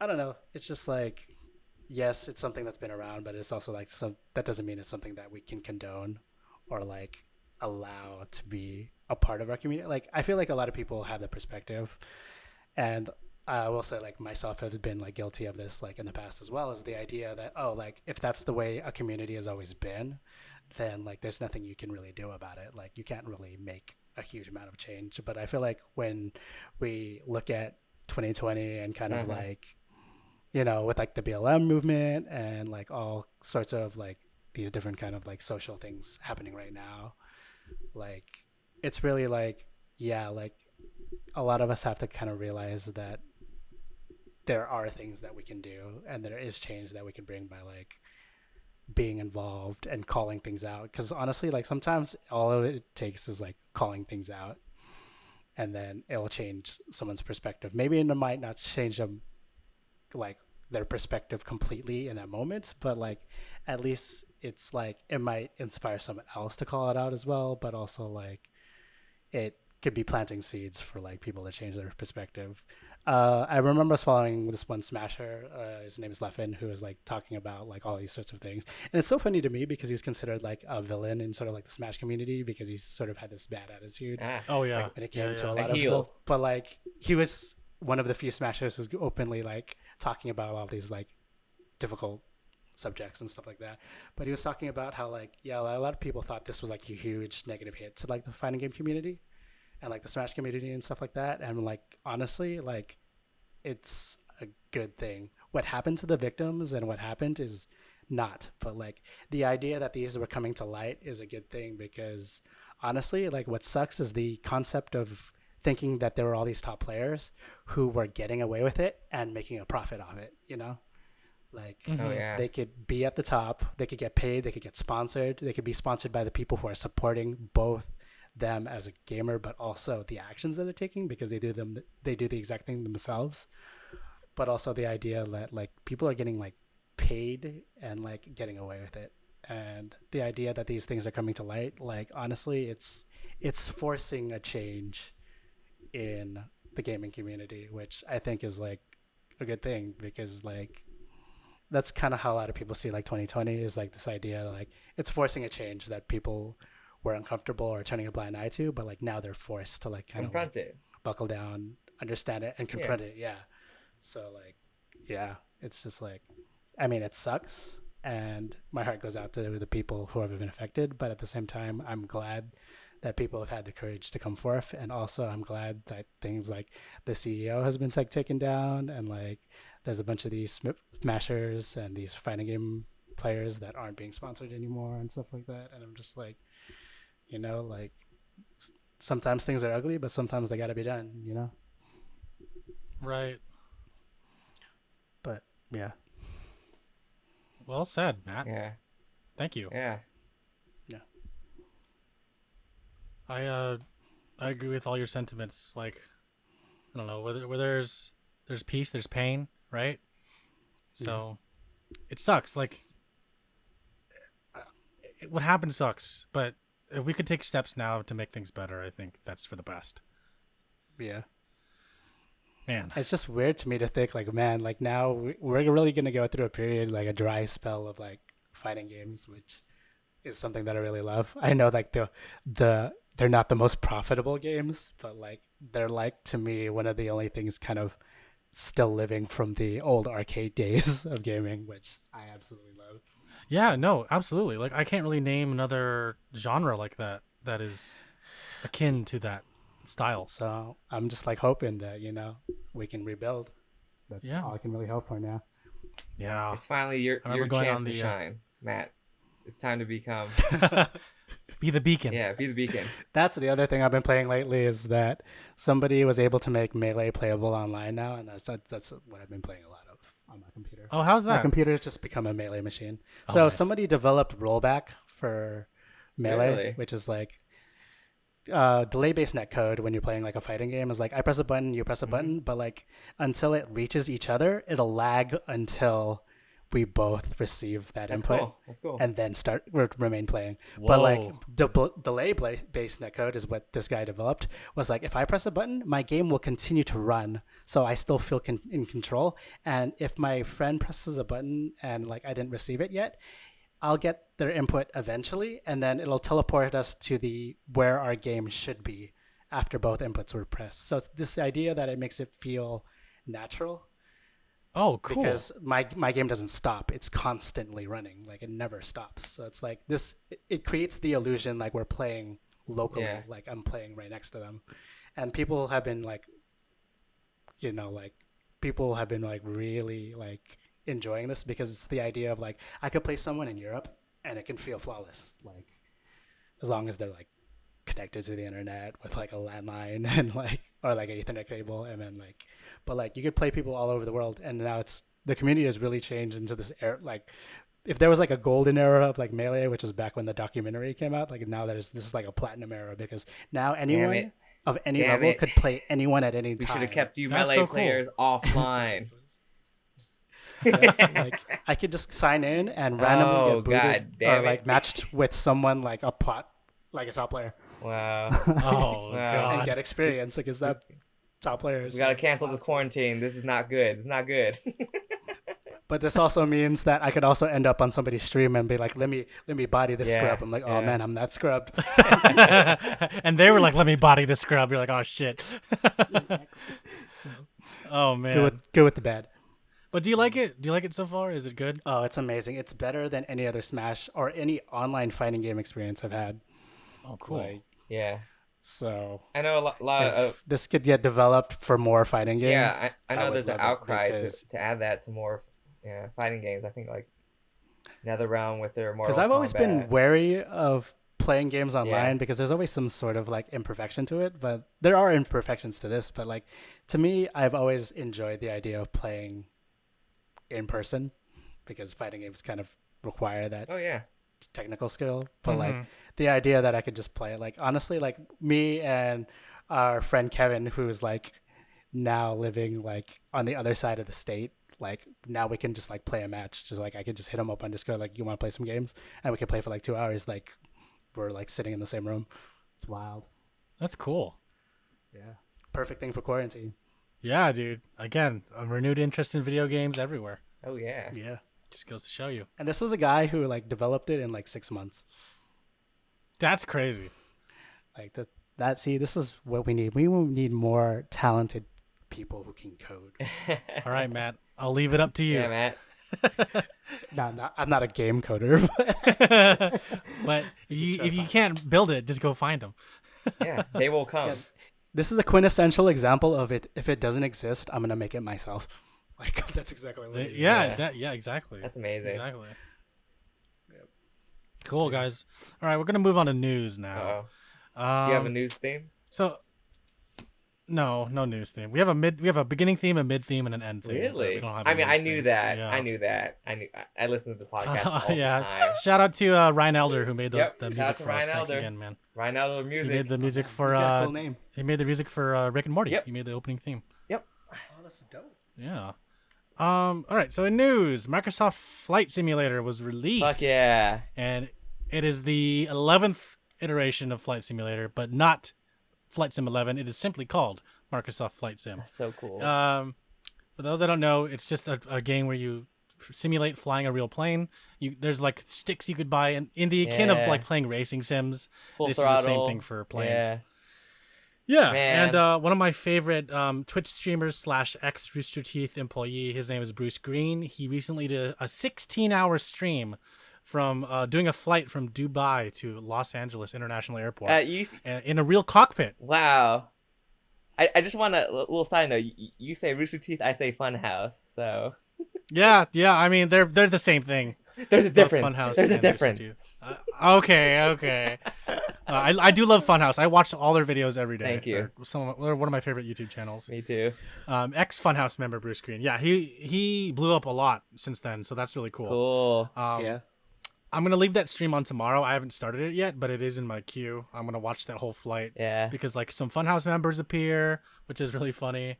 And yeah, at one point they just start napping in the cockpit. That's amazing. It's hilarious. I really want to watch 16-hour stream. Wow. Yeah, it's 16 hours. It was crazy. Drop me that link. I want to see that. Sure.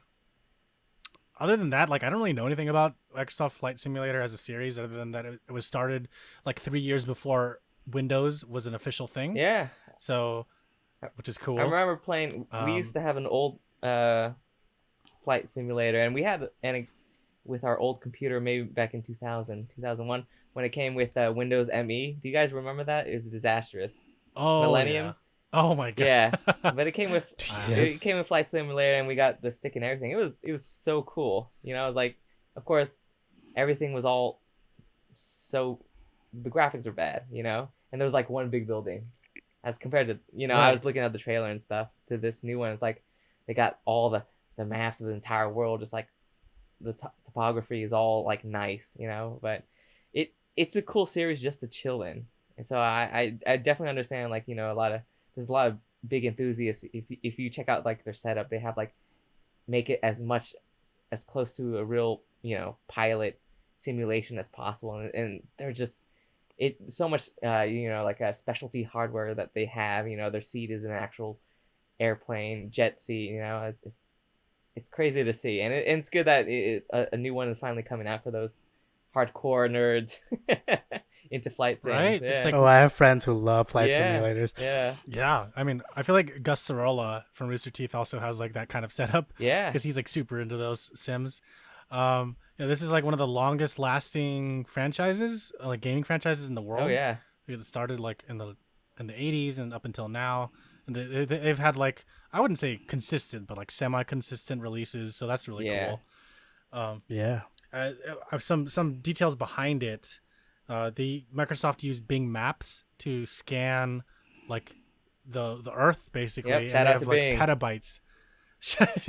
Great, what is it, like a great porn searching website as well? No, it's not. Sure, Ryan. And it's like petabytes and Petabyte. petabytes of data they use to scan. That's what 100 to terabytes, load right? the game. 100 terabytes. Something like that. Or You have to 1,000 like terabytes? the initial game download is like really like 100 gigabytes or something. and then 156, I think. As you play it, Yeah. you play the game and then it'll like cloud stream to you, which is Yeah. crazy to me. It's insane how much work they did to make this game like a thing. Yeah. But it looks beautiful. Apparently, it's better than Microsoft Flight Simulator X, which was on Steam. Oh yeah. So no crazy bugs. And I think they intend to Yet. make this like a continuous, game service, right? So they're constantly updating it, I think, right? Because that's why they didn't, I hope so. they didn't add any Roman numeral after it, because they want to constantly update this one product. That makes sense. Yeah, exactly. I hope that's what they do, because it's been like 13 years or something like that Yeah. since the last one came out. Yeah. So it's just like, okay, well, if they're not going to make another one after this, at least they could just keep making this one better and better. So, I mean, I think it looks cool. I mean, I think this is like peak flight sim graphics. Oh, yeah. With the realistic lighting and the terrain. So, Best it's ever been. yeah. Exciting time for the flight sim community, which is awesome. Moving on to another Microsoft-related news. Halo Infinite has been delayed because I guess people were complaining about the graphics, which I don't give a shit about. It looked fine, it's fine. Even though people are like, it looks like an Xbox Series, it looks like an Xbox One X game. I'm like, I don't fucking care, dude. Like, y'all, I grew up with Nintendo. I could give a shit about it. Does it play well? I'm good. Yeah. I mean, exactly. Yeah, that's where I am too. I'm more for the story and the gameplay as opposed to the graphics. And I don't know about you, but my brother and I played Halo 5 multiplayer a lot, which is very controversial because of certain changes that they made. But I really love that multiplayer, and I just hope they continue it. I know they said it's 2021. You know, let's just hope they buckle down, especially with, it's really hard game studios right now with COVID situation and the fact that they have to bring everything to their house, and just security reasons in general, like, hey, we're trying not to get any of this to leak on whatever private server they're on. It just seems like really hide your kids. Yeah. Your kids are gonna leak. Yeah. Yeah, exactly. So, exactly. No, I mean, I'm just sad. To Matt's, yeah. To Matt's point earlier, like, it's all if it plays well, it's fine, right? And a lot of people consider Halo 5 to be the black sheep of the franchise. In terms of story, I personally like the story. The story was really cool. Okay. Oh my God, Jeremy, I'm glad you're here with me because I also love Halo 5 story. It was cool. Like, it's definitely not my favorite Halo, but where it fits in the franchise as a whole, I think is really important because it sets up what's going to be in Infinite. I'm glad I'm. And again, we're not talking about. Yes. Yeah, we're not talking about graphics. I don't care about the fucking what they did with the story. Yeah. I'm talking, and I don't care about the graphics. I'm just talking about like the gameplay and the Master Chief story as a whole. Yeah. I think that's really cool. The only thing I have to side note is it just means I have to play Halo Wars 2 finally because the Banish are from Halo Wars 2. So like I really love Halo Wars. I just never had a chance to do that. So now I have to go through that to really deep dive into the story. Right. I remember reading about that. People are like, who's this guy at the end of the trailer? And I'm like, oh, hey, Halo Wars 2. Yeah. And they're like, yeah, who is it? Like someone on the Xbox team was like, yeah, you don't have to play Halo Wars 2. But I'm like, now I fucking have to if you don't tell me that. You're telling me no, but I'm saying yes. Yeah. My mind is telling me no. But my body's still yours. Okay. Sorry. Halo Wars 2 is on Steam, so that's good for me. Yeah, I guess. Yeah, that is good. Have you guys caught that Netflix documentary High Score? No, but I heard about it. No, I haven't. I've heard about it though. Yeah, it's really good. It's really well produced. And you too. finished it? Man, I gotta check it. What I'm on the last episode. Okay. I started it today, and I'm almost done with it. Oh, nice. It's so good. It's only 6 episodes, right, or something like that. Yeah. It's like an hour each episode. Oh, wow. It's it goes from the very beginning of gaming until like now, basically. There's a huge part about Nintendo and then Nintendo versus Sega, and yeah, they go into all that. Cool. They're still going today, right? I think so. Yeah. Yeah, maybe not. I remember there were rumors like a couple of years ago. They're like, Sega's gonna release a new console. I'm like, there's no fucking way, dude. There's no way. Didn't they release it? They died. Yeah, they're gonna release the Dreamcast too. I mean, as revolutionary as it was for the time. It'll just be Saturn too. So. Yeah. Like instead of that little Tamagotchi thing in the controller, they're just gonna have like a little switch in there, but it's also gonna be a home console. It's gonna be fun. Man, I still have that little Tamagotchi thing. Yeah. The battery died. Yeah, it was so cool. It made no sense for. That's so weird. Dude. It made the controller so heavy, but it was so cool. Yeah, it really did. It was basically as heavy as. I really loved it. As the OG Xbox. Soul Calibur, where it would show like the little fighter. Oh yeah. Oh yeah. It's so funny. Or if you're playing, it's completely superfluous, or like it's completely like extra. But like, or if you're playing, I forget which NFL game it was, but you could pick your plays, so they don't see what play you're gonna do against someone. Even though I don't play a lot of sports games, I distinctly remember that because it was so cool. That's really cool. No, I distinctly remember Ryan buying every single Madden, right? Yeah. Yeah. I'm a big sports guy, so you know. Yeah. Really into sports. Yeah, I love that I ball. can just hear it in his voice. He just sounds like a bro. Yeah. I had both of the Sonic Adventures on Dreamcast, and I remember seeing the chows in the little VMU. Oh, yeah. And you could actually like play with that. You could send the chow to your VMU and then And take it pull it home? out. Yeah, and then play as that chow in that game. It was weird. It was really cool though. Oh my god. Yeah. It like if you give it something it loves, it'll show on the little screen on your controller like, it loves you. I'm like, yes, it does. It better. For the Shit, 15 minutes you have it outside of the charger. I Right? paid $40 for this. It better love me. Yeah. Um, What else we got?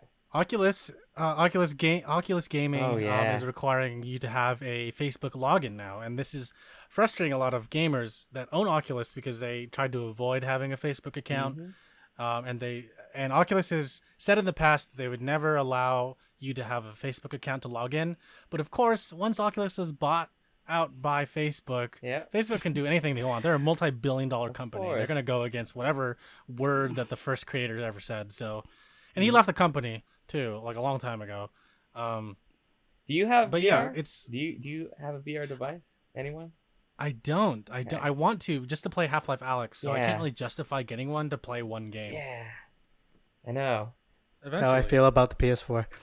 Yeah. There you go. Like, yeah, for me, it's like I want to get the Valve Index, but that thing is like $1,000 on top of like Yeah. the $60 price tag for Half-Life And do you- Alyx. I'm like, nah, I think I'm gonna Do wait. you even have the room for that? Because it has like the room scale stuff, right? That thing too. I don't have the room, so 3 things I don't really need right now. Yeah. So we'll see. Wait, you need physical space for VR? What? I thought it just inserts my brain. That's what the Oculus is. They just take your information Yeah. and sell it. I mean, For real. Though. if you gotta require a sign in, I would just make a new account just for that Oculus.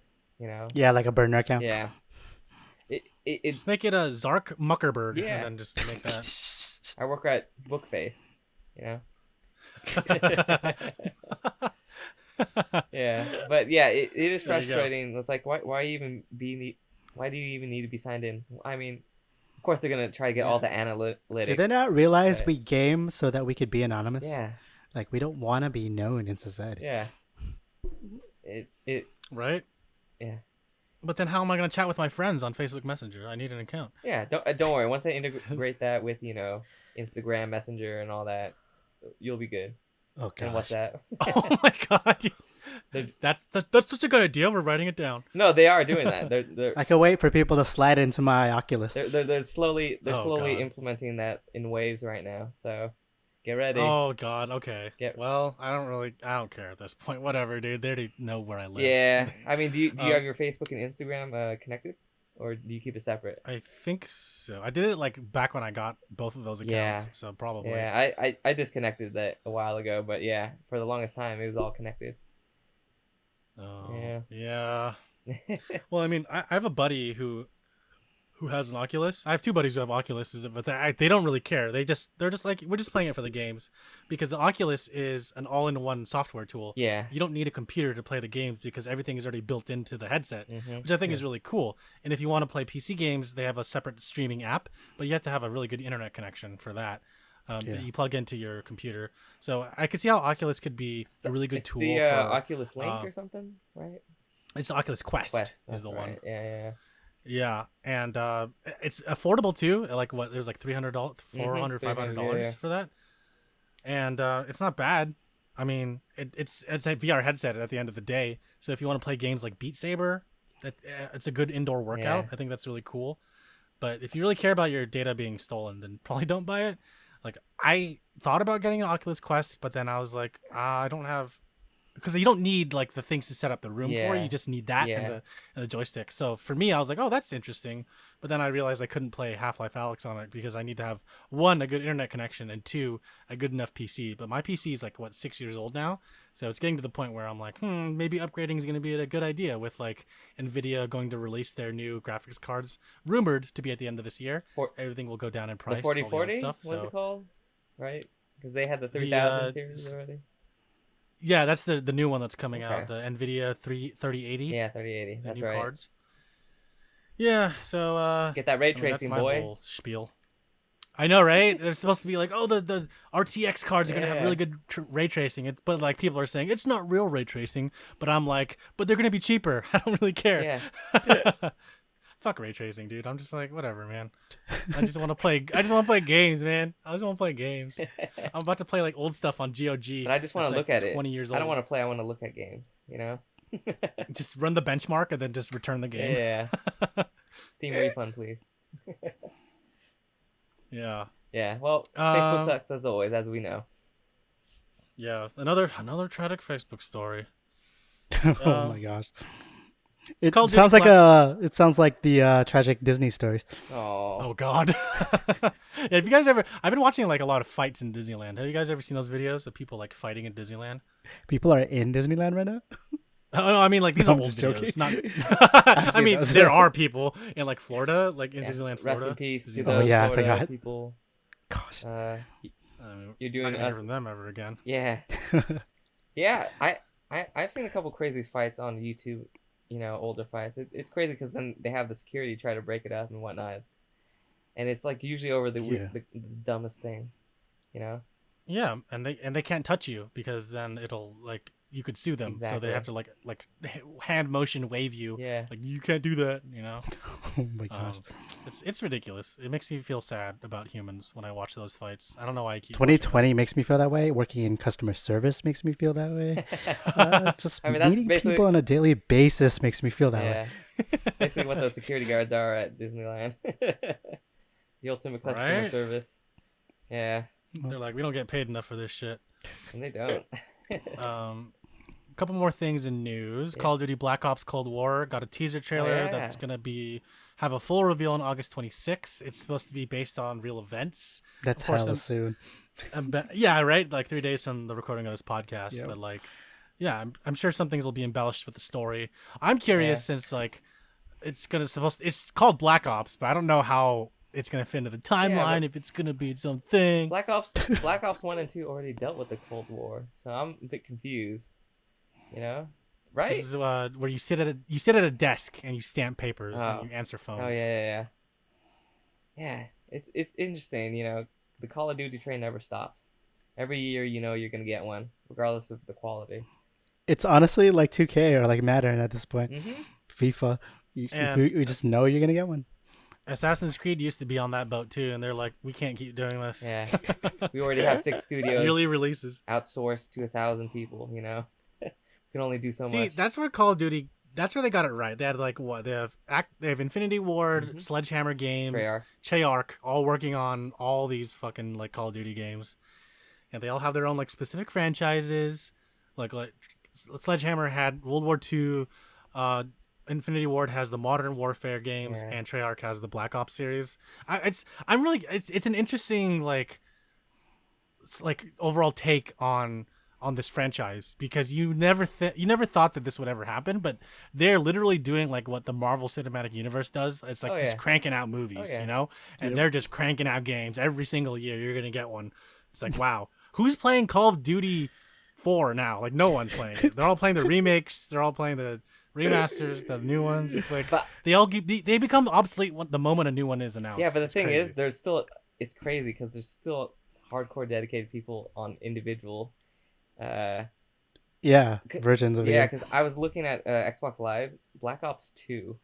It's backwards compatible with the Xbox One and all that. It's still like top 100. Yes, all the Call of Duties are like still somehow still getting all these people. Hey, as someone who's still playing a game that was released in 2001 and I'm now playing it online, like that shit is real. Like you connect with the game and it's your game, like you just play it for life. Did you guys play Modern Warfare, the latest one from Infinity Ward? No. My brother is really into Warzone though. Yeah, actually, my brother bought Call of Duty. You know, we actually got off the Call of Duty train a long time ago, so it was interesting to go back to it. And so it was like, wow, so fun. Yeah, no, I mean that's what's cool too is like it's kind of nostalgic in a Yeah. way. When you look at it, you're like, oh wow, like Call of Duty, it's still here. Like Still Call of in your mind, Duty. you're like, of course it's still here. Yeah. But then you play it and you're like, okay, this is literally Call of Duty, and then I think that's what they're going for, right? It's like just a little bit prettier. Exactly. You pick it up, you play it, like, okay, I can aim down sights. All right, this is Call of Duty. Yeah. Like nothing has changed. Yeah. It's a timeless franchise. Yeah. It's always gonna be here, whether we like it or not. And I'm interested in this next story. If not, I'll just watch, the YouTube cinematics once people put it Yeah, up. I think I'm gonna do that too. Yeah. I haven't bought a Call of Duty since, what was that one with like the mech suits and you go to Korea? Oh. Advanced Warfare. Advanced That's the Warfare. last one I bought. Yeah, that was the first Sledgehammer one, I think. Yeah. Yes. Yeah. It was okay. It was like Titanfall, but not. Yeah. It was weird. We did our last one was Ghost. Ooh, The Titanfall. one before that. I heard that was It interesting. was interesting, but not really good. Is that the one with Kevin Spacey? No, it has Brandon Rothfuss, one of the Supermen. Oh, right. Kevin Spacey was in Infinite Warfare, the other one. Yeah, this Okay, one yeah. had I forget which actor. Oh no, wait, no, that one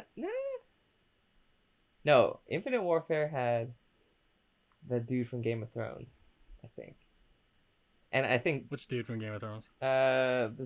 spoiler alert, the dude who died and then came back, right? Oh, okay. Yeah, that's right. It did have. Right? Yeah. Or, Yes, he was the big guy. Yeah. Yeah, he was the good guy. He was the hero. and Ghost. Of course. Yeah, he and was. Ghost did have Kevin Spacey, I think.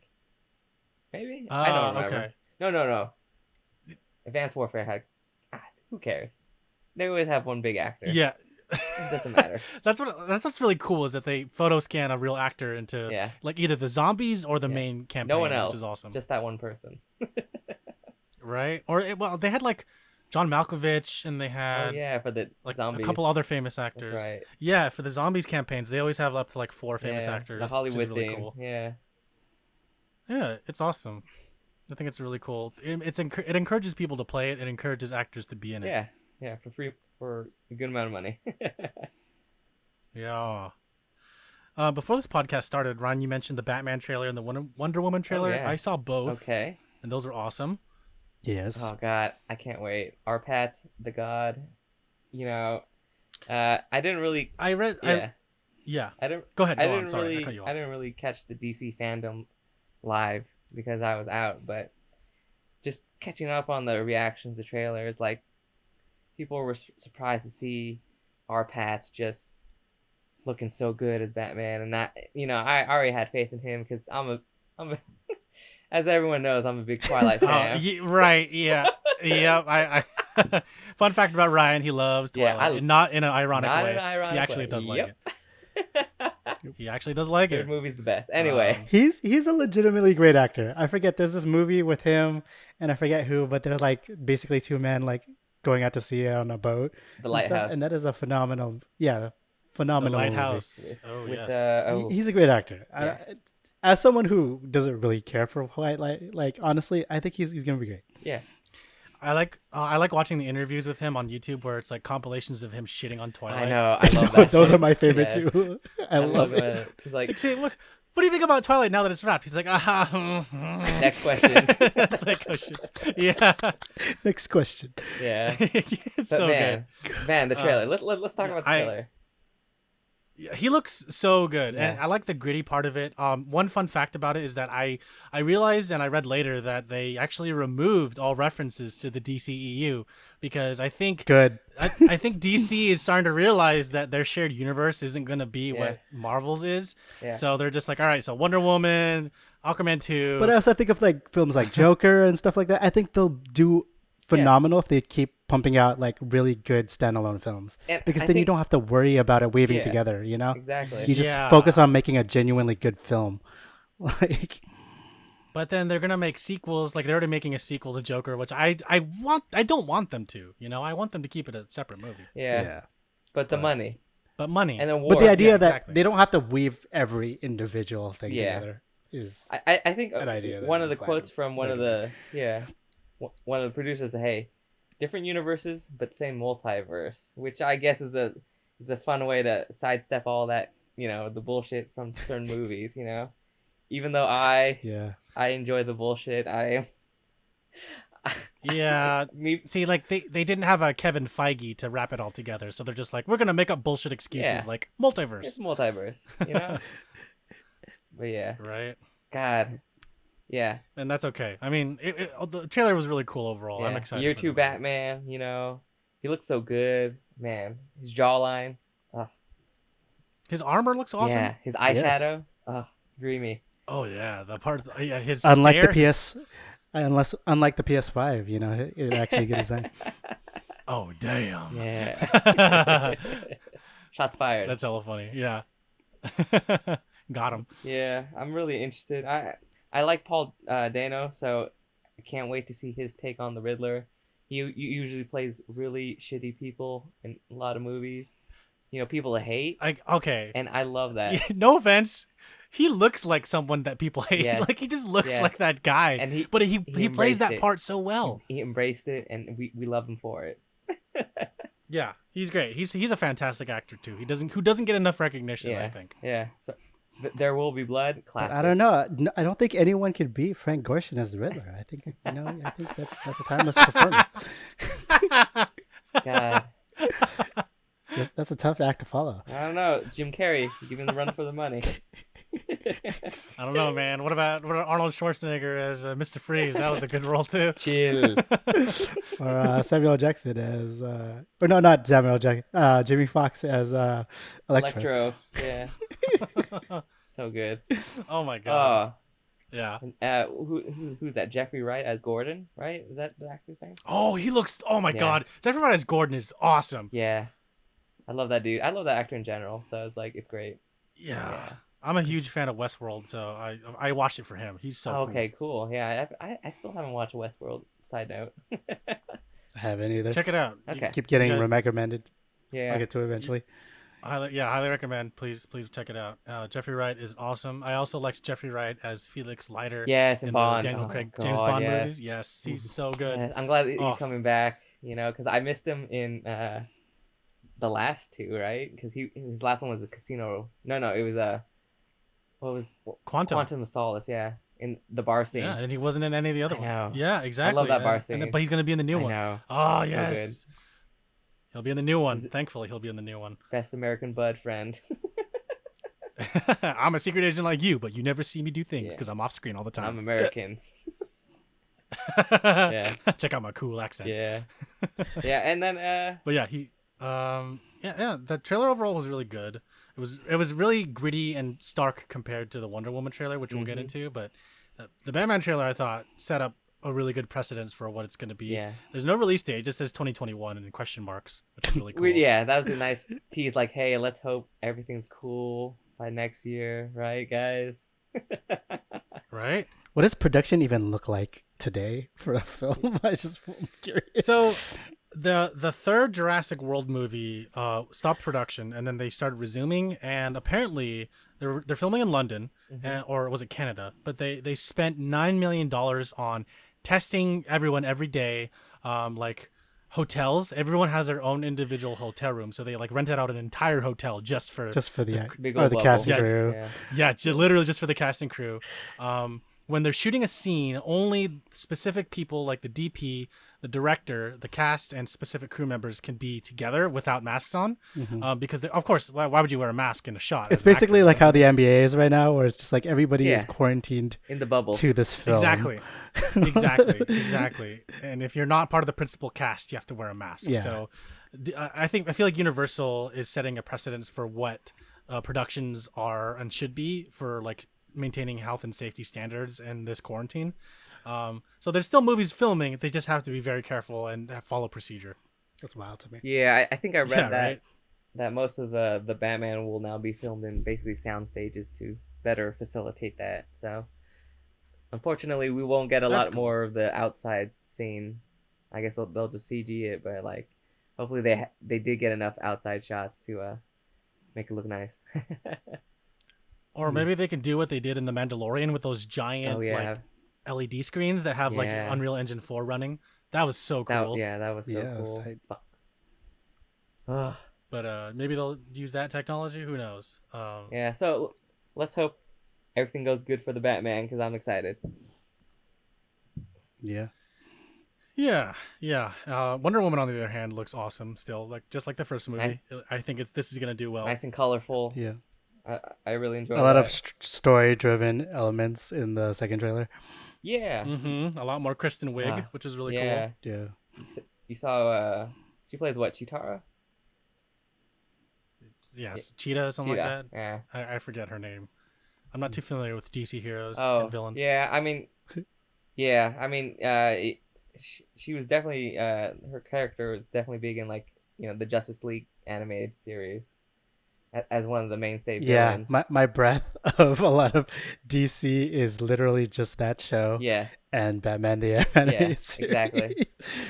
But like I'm curious because like we'll see how much they adapt the certain characters, like the one played by what's his face,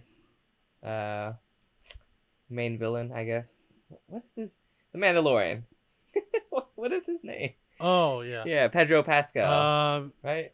No, that's the hero. The villain is you talking about the Moff, the bad guy? Yeah, no. Mandalorian, Pedro Pascal. He Oh, okay. He's the guy in Wonder Woman, granting everyone. Right. Oh, yeah, yes. Yeah. So if you know who he plays, then and you've read some of the comics, you kind of might understand like the general plot overline of like what's gonna happen. So I'm curious and I'm excited to see what they take and what they make better. Because I think they did a really good adaptation of Wonder Woman and her mythos, and I'm curious to see what they do with these other characters for the comic book. Yeah. Dope. Yeah. Absolutely. Yeah. I'm excited for that movie too. Yeah. Yeah. All right. So the last thing I want to talk to you guys about before we close out is Rooster Teeth Productions, our collective favorite, of course, internet production company. Damn. For years. Is it okay, weird? so my comment towards that is just like, man, I wish we had more discussions about this on a podcast sooner. So I do have something. I have some points that we're gonna touch on. All right. So settle in. So strap in. Collectively, we like. Collectively, we had a strong affinity for this company in a past time. A decade ago. We all shared. We all shared a common expression of joy. Basically, what I want to say is Bernie Burns left the company. Yeah, and Gus still hasn't killed himself, so like I'm confused personally. Shot into the face. Slap to the face of true fans. He's like over 40 now. He's like, when I hit 40, I'm going to kill myself. And then now he's over 40. It's like, well, he's not dead yet. So I guess we'll have to do it for him. Jesus. Yeah, but no, Bernie Burns left. It's the end of an era. Yeah. He's gone. Oh my gosh. I mean, the company's already gone in a different direction since his departing anyways. Yeah. It's been going in a different direction. Yeah. Red vs. Blue Zero kind of got teased. Oh, cool. It looks... Yeah, I didn't even see the trailer. Yeah? There was like a few second teaser that happened during a podcast. Cool. And it looks cool. Yeah, I mean... Yeah, it does look cool. It's definitely different. They're going back to the whole animation thing combined with gameplay. Or I think it's mostly animation. I'm not sure. Yeah. A la like season 10-ish. I mean, season 10 is still half, but like a whole half is just all animation and it doesn't really touch it in the game at all. But Right. So Red Team is the only full team left that works for Rooster Teeth. Yes. Like Matt Hullum, Jeff, and Gus are the only actual voice actors that still work at the company. That's all you need. I don't know if Jason Sorolla... I mean, Joel Heyman got fired. He announced on Twitter that he got fired. Yeah, well, he's... and that's a shock to me too. It sucks. Yeah, it's crazy. He's also... I mean, I get it. This is my opinion, but he's a crazy person right now. He has kind of gone off the deep end about certain things, so... Yeah. To put it lightly. So, like, I get why. I feel like it's been a slow downward spiral if, from once we first was introduced to him and his his style, his character, and then it's like, oh god, now it's become kind of, yeah. That's it. That's all I want to say. Yeah, absolutely. No, He I has agree. strong Like, opinions on certain things. Yeah. Yeah, and sometimes it'll go overboard, or he'll go in a different weird direction. Yeah. I get it. Yeah. For man. Yeah. But yeah, like you said. But we watched Red versus Blue together. Well, I mean, Ryan. Of course, He's not really Oh caught no, up I yet. did. I'm still caught up. I can't wait for this new. Even though Matt and I bugged you for Oh, years to watch it, even when it was on Netflix. I watched it. I'm all caught up. You could quiz me.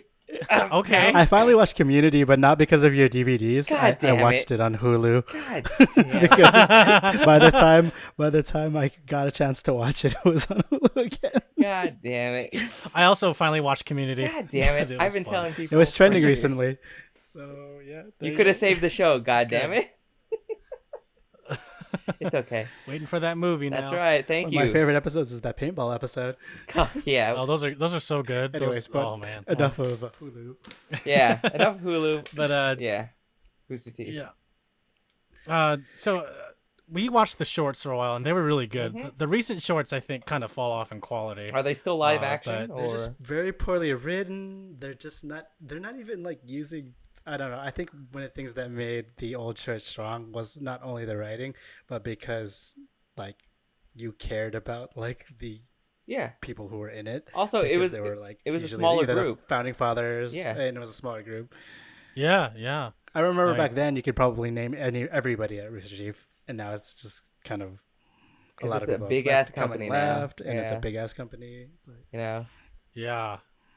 Man, I liked a lot of. I love the early shorts, and we reference and quote them all I the still time. go back to Yeah. them. I still like watch them now. Oh yeah. What do you got there, Matt? Is it a sandwich? Just a normal sandwich. Oh my gosh. Yeah, it's like I love the studio tours with Bernie. Those are Oh, some those of are my my favorites favorites. too. I'm great. Gosh, it's not gonna be the same without Bernie. Right? So that being said, the shorts led up to their first feature-length production, which we happened to watch. Oh, All God, together. I can't wait. We It's watched so it good. like a couple of years ago. The three of us watched it a couple of years ago in my living room. We stayed up really late just watching that movie, and oh my gosh. it was probably the worst thing they ever made at that point. Yeah, I still think it's the worst thing they've ever made. A lot of people defend it to this day. Really? They Do they defend it have saying, like, taste? well, there's a lot of diehard Rooster Teeth fans, man. I mean, I used to be in that boat, but then I watched that movie and I was like, oh god. Are they the people that say In-N-Out is the best burger they've ever had? Oh damn. That's a good burger though. That's It's up a there. good burger for its value, but it's not the best burger. What is your favorite burger, Matt? Just curious. My favorite burger? Like my favorite fast food burger? Yes. Damn, that's a hard question. Honestly, do you know I think it has a really solid burger and I think it's underrated? And people give me shit about this all the time, but I think a Whopper is a solid burger. Like for its Oh price. man. I had Carl's Jr. burgers recently and I forgot how awesome they were too. I But, was like, holy shit. but yeah. Anyways. Yeah. Rooster So Teeth. like Laser Team, yeah, it's a trash heap. A lot of people are defending it. They're saying it's a good movie. I'm like, I don't know what you're looking at, but this is terrible. I haven't gotten around to watching the second one yet. Don't know if I want We don't to. have to watch it. Then again, It's- how much worse could it get?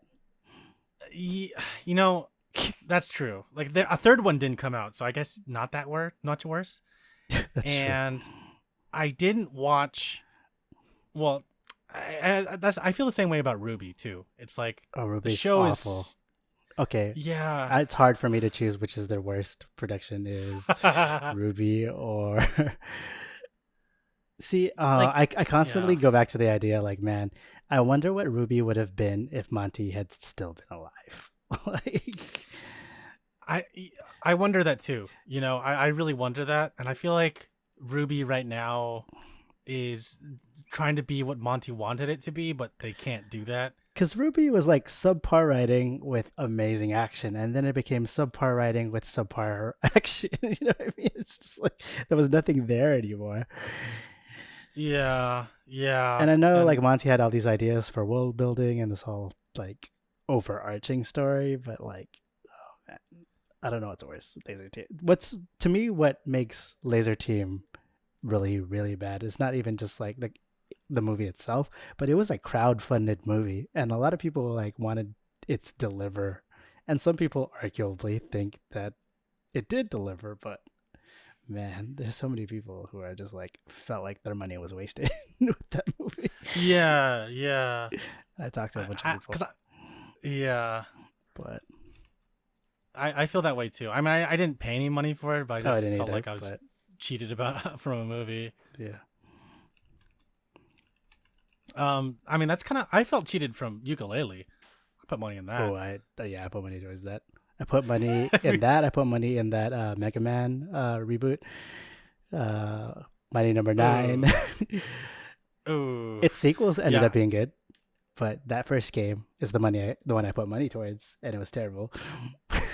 Yeah, that I remember in 2015 when we both were like messaging each other, and I messaged you and I was like, I kind of want to back this game, and you're like, yeah, me too. And then we both did, and then we both regret it. Oh, I don't crowdfund games anymore. I just wait for the game to come out and I buy it based on the merit. That's a better idea, honestly. Yep.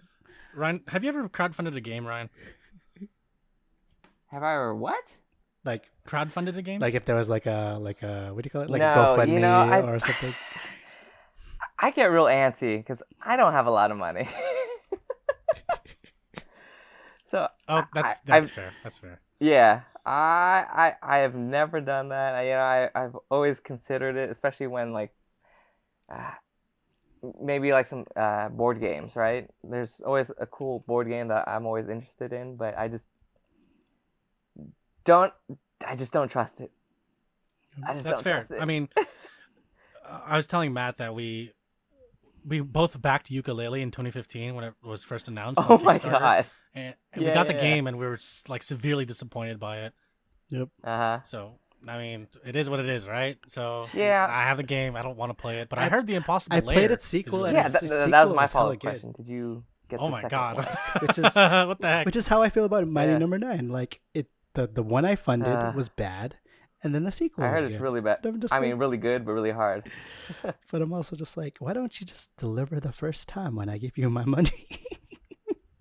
I love how Capcom saw that Mighty Number 9 failed, and they're like, "Oh well, you guys want Mega Man? Why didn't you say so? Here's Mega Man." We've only been saying it for like 10 years. I know, right? And then people are like, "God damn it, Capcom, you've struck again." Everyone but God lost damn, their did shit you deliver? when Mega Man appeared in Smash 4 for the Wii U and 3DS. Oh, and then everyone's just I like, love watching those reaction videos. We're gonna get another Mega Man game. Another Mega Man game did not come. It was dead. It's kind of how I feel about Banjo in Smash Ultimate. It's just like, oh man, we were gonna get Banjo for the Switch. Nope. Have you guys ever seen Arrested Development? I've seen episodes, but not like, boo. Yeah, there's a part in Arrested Development where Ron Howard goes, and they didn't. Like basically, that's the meme. It's like, we're gonna get another Banjo game. It's like, and they didn't. You know. I think of the South Park meme, and it's like, and it's gone. Yeah, exactly. Damn. All right, guys, we've been going for almost 2 hours and 15 minutes now. We're gonna close it out here. Yeah. If you want to leave us a comment, if you guys want to ask any of these beautiful men some questions, you can go to www. Nope, just don't. Please leave a comment for Ryan specifically. Ask him about Twilight. That's what I want to hear. Okay, yes. Okay, what's the email? One more time. Some housekeeping stuff before we close out. So if you want to leave us a comment, go to www.downtime.live, click on the comment section, leave us a comment that way. It'll send it to our email. But if you want to email us the old-fashioned way, you can contact us at contact@downtime.live. That is our email address. Send us an email with your comment or question. We'll read it on the podcast. You can leave a comment anywhere this podcast is hosted. In the comment section, you can join our Discord server where we talk about anime, video games, movies, TV shows, music. You can find that link in the description of wherever this podcast is hosted. You can leave us a review on Apple iTunes / Apple Podcasts. We're currently at 5 stars. And 5 stars we'll only. Also read what? 5 stars only. Yeah, there you go. We'll read that review on the podcast. That is it for housekeeping stuff. Anything you guys want to say before we close out? Yeah, Matt. Hi. Jeremy, thank you for having me. I love you. Yeah, thanks for having us on this podcast. I think for a long time This we were talking about, because we were Rooster Teeth fans, is the idea of talking together on a podcast. So thanks for making that vision a reality. Oh yeah, no worries. Thank you guys for being on here. I've always wanted you guys to be on here in some capacity. I remember reaching out to Matt like a year or two ago about potentially being on here, but life happens, things get in the way. But I'm glad both of you guys are on here. I'd love for you both to come back, if that's possible. Yeah. If it works out in our schedules. For our Laser Team 2 watch, right? Oh God, no, we're not doing that. We're gonna What? if the community demands it. The community demands. I'm gonna let people come back with comments and questions if they want to see that. Maybe we'll do it. But yeah, thank you guys for being on the podcast. Thank you anyone who's listening. Thank you for listening to this podcast. This was Downtime Podcast 142. Have a good rest of your day. Hey.